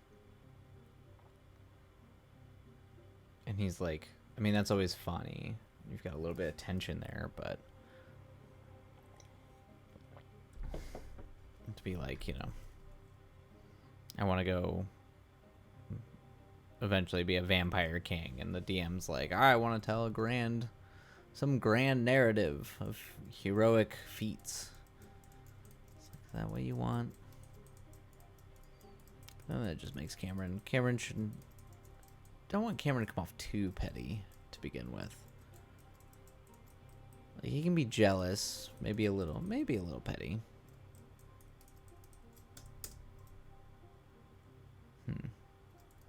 Maybe like jealous and possessive. He's like jealous and possessive of his friendships. So here, let's. So Cameron. So Cameron's main problem here is he too feels like he's losing his best friend.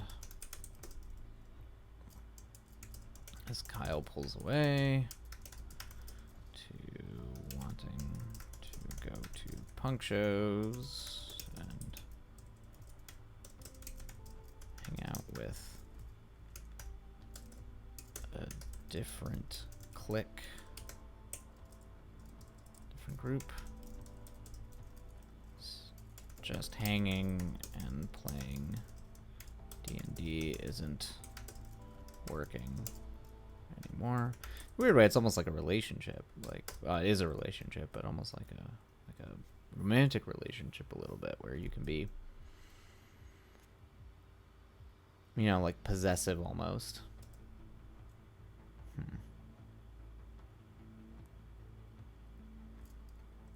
Possessive of people's time.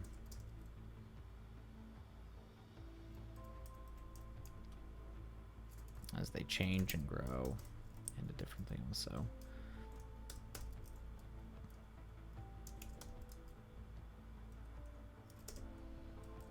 perhaps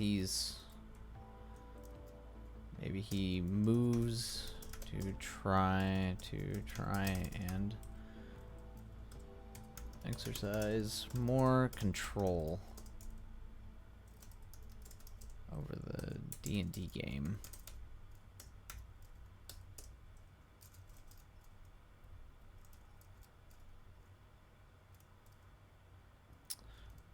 As a form of compensation.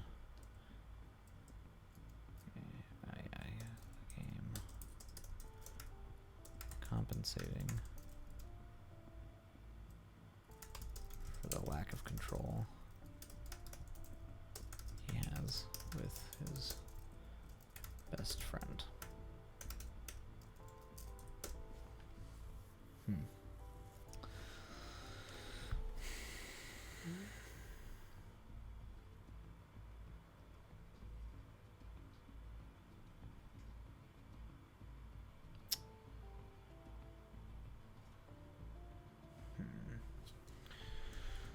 There we've got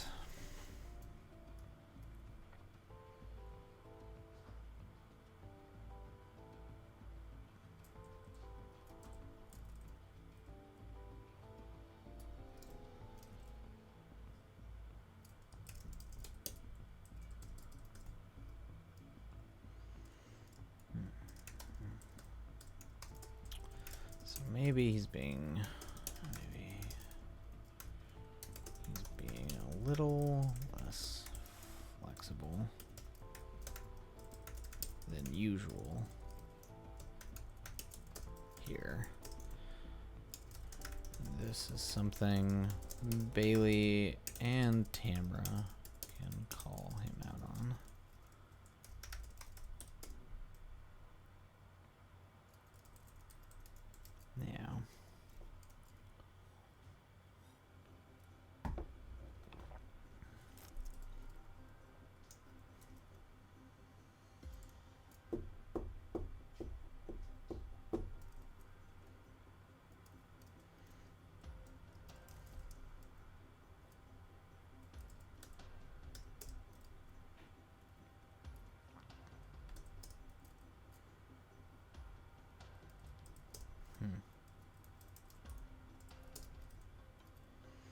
Now, if we're gonna have it be a D&D argument, we have to be very, very careful with how long we drag that out, though. It's gonna be very quickly. It's not particularly interesting to just watch people argue about D&D.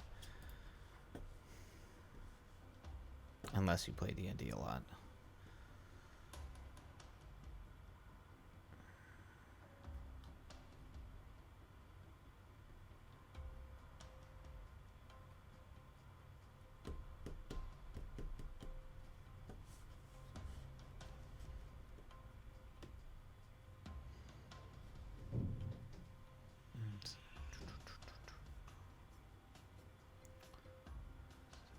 Bailey and Cameron.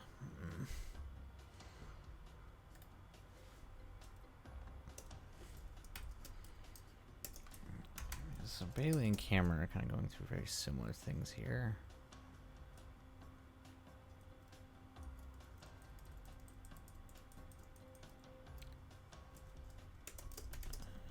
If they're playing D&D,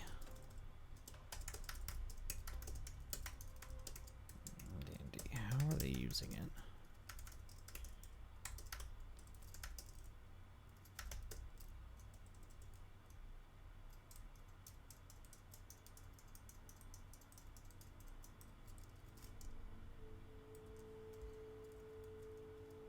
Are they using it to kind of cover for their own emotional states?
Let's see, rolling dice.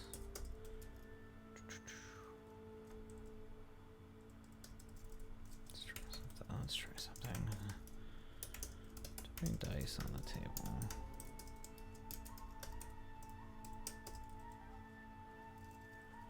Organizes each set by color and type.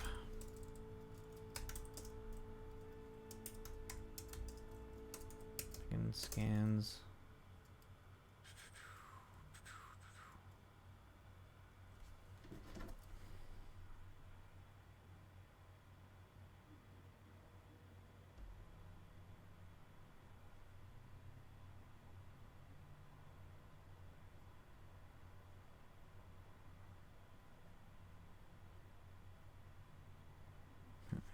Okay.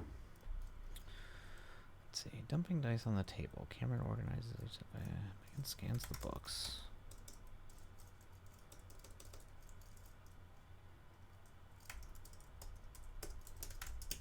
Confused.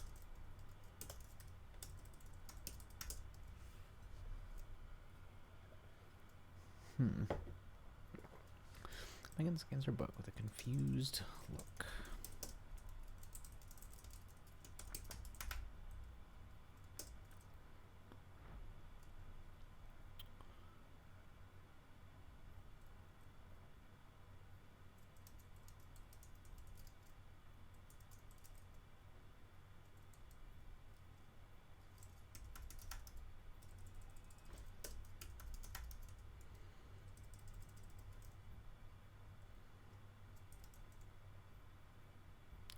Bailey.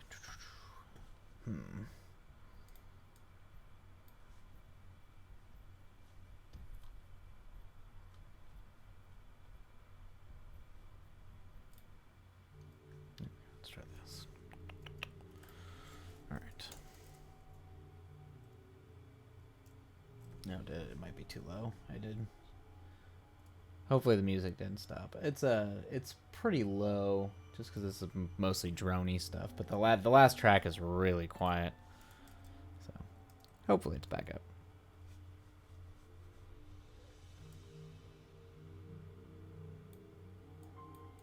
There we go.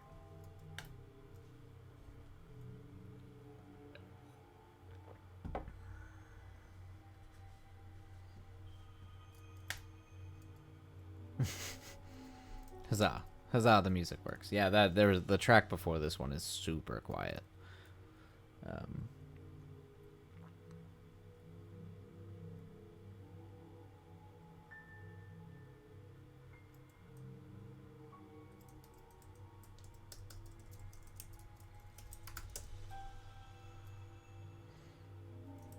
Or maybe we jump straight to the action. I mean, there's a lot of that newbie comedy. I jump straight into it.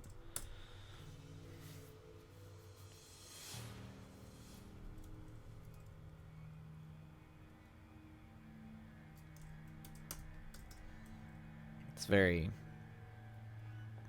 Jumping straight into the action a little bit is very Stranger Things-esque. But it works. Or at least that one shows you the climax of their session instead of the...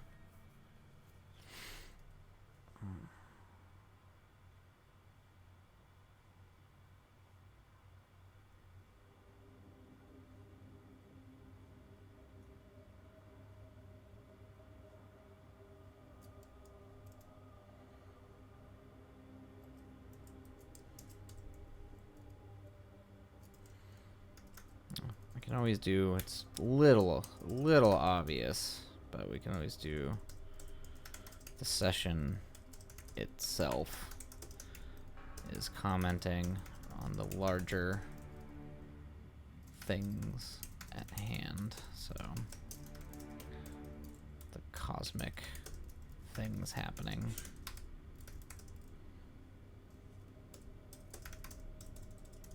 D&D can kind of be the premonition of that. It's a common thing to do, so it might be a little too obvious. It'll just be like...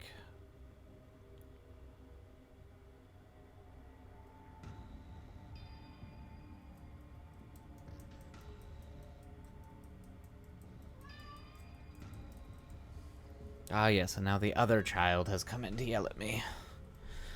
Hello. Hello, child.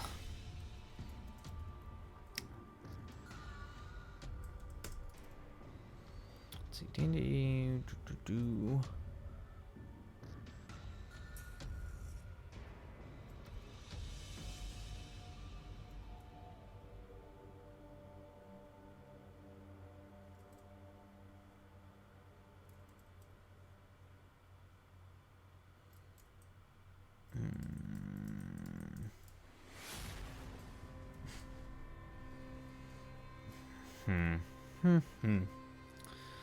Oof, this is gonna be tough. This is gonna be a hard scene. I might have to move to something else and come back to this one. D&D night stuff. I need to come up with something that's gonna crack that.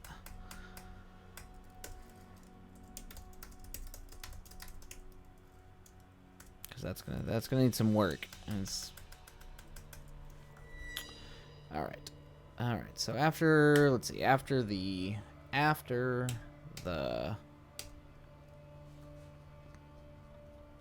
that's functionally part 1. All right.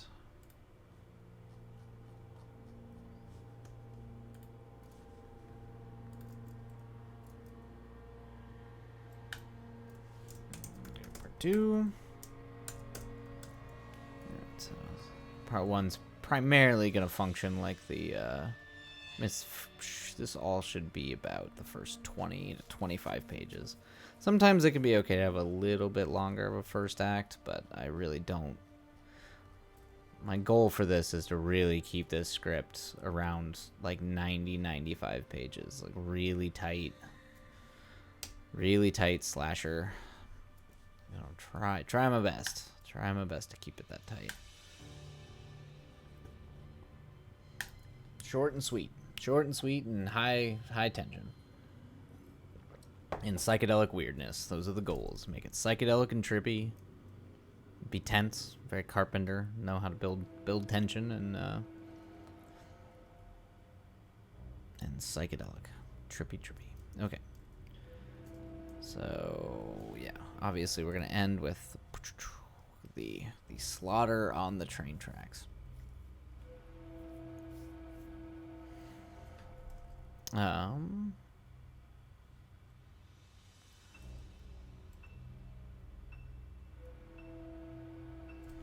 me go to... So he's not going to come home. If we have Bailey spending the night, she's definitely going to realize he's not home. So...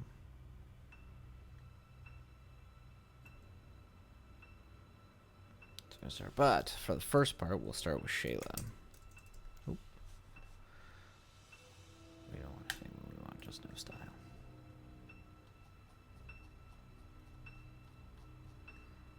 Okay, so we introduce Shayla.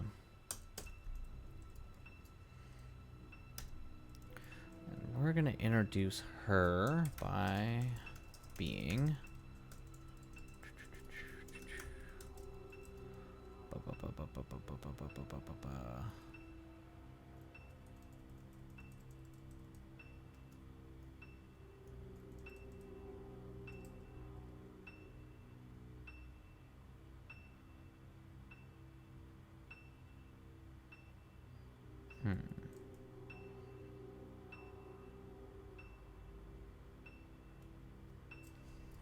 How do we want to introduce her? Let's see here. So she's gonna have the little icon of Saint Sarov. And also, it's always good to try to come up with a weird little...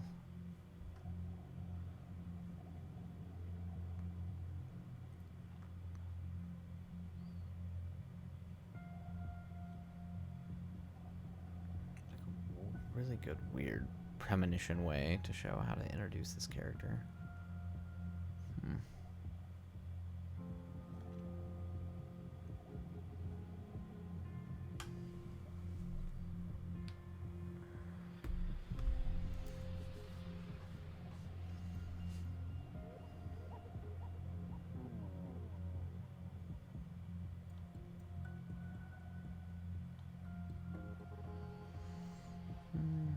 I could introduce it.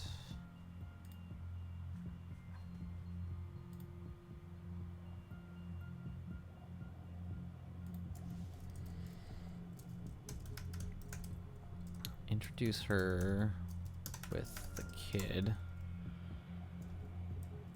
Kind of as perhaps. So we have her introduced with a kid. She's detached.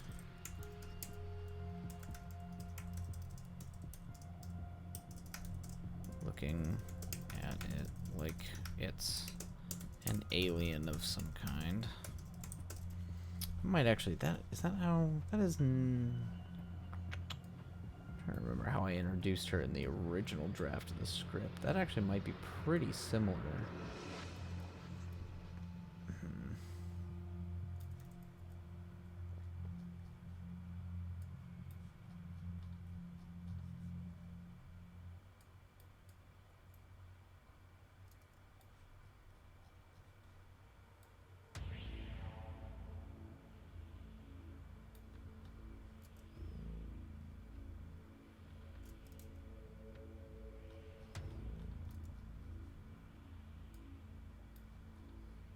Let's see. Yeah, I think I did. I had her doing her weird, like, trippy crystal stuff, but...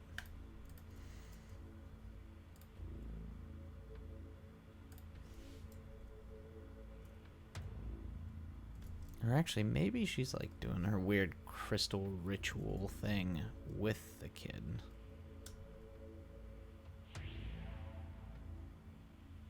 That might be kind of interesting. Introduce her with the kid. She is...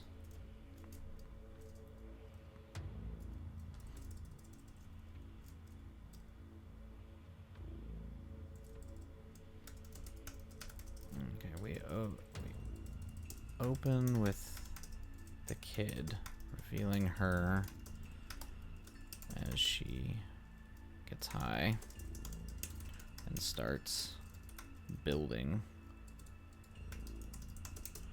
a crystal, maybe like a crystal pentagram or some sort of occult symbol, maybe. Crystal pentagram or any other type of occult symbol. Even go full on like Lovecraft and do like the was it the elder sign or whatever it is, a little like tree thingy, maybe some weird symbol.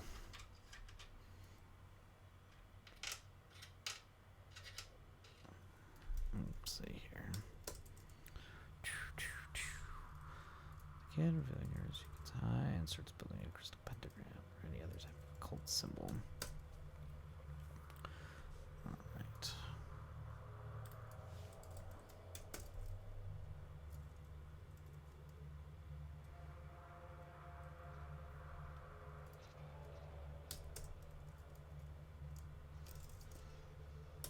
I mean, what could she be trying? Maybe she's trying to get it to grow up or teleport it. Maybe she's trying to just make it vanish. She just like wants the kid to go away. Make the kid vanish. Go away. Grow up. It's like doing the Totoro. Like when they all sit outside like growing the plant, it's just like grow up child, grow up. Don't want to deal with you anymore.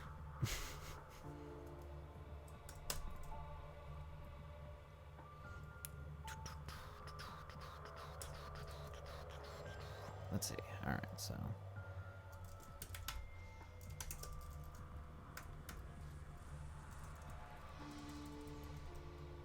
depending on what happened during the fight, we should establish... This should also establish what occurred to an extent. Hint at the trigger from the fight the night before. So we'll need to do that. Let's figure out what that trigger is going to be. But let's try to see if we can make it some form of like... I don't want it to just be like a straight up form of domestic violence where it's just like, I don't know, he hits her or something and that triggers that. It's kind of gross and I don't like that. So even though it's supposed to be a toxic relationship and it's drugged out nonsense, I feel like there's a better way to trigger it.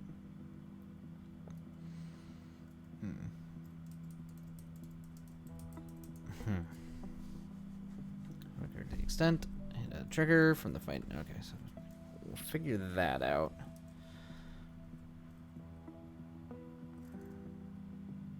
And we will establish that she is a reluctant mother.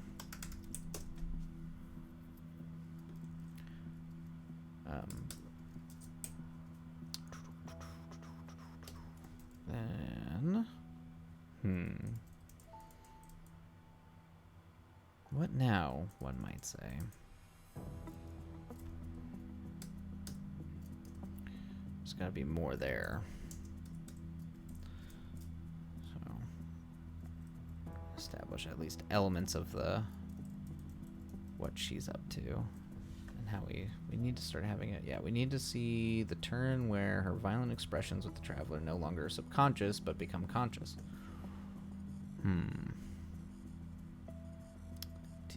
Tis difficult. Difficult indeed.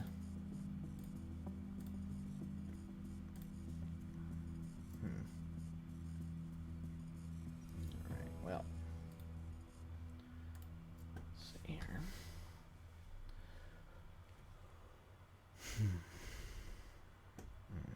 Alright, well. This is what I get for streaming so late. I'm starting to peter out, and I'm also getting hungry.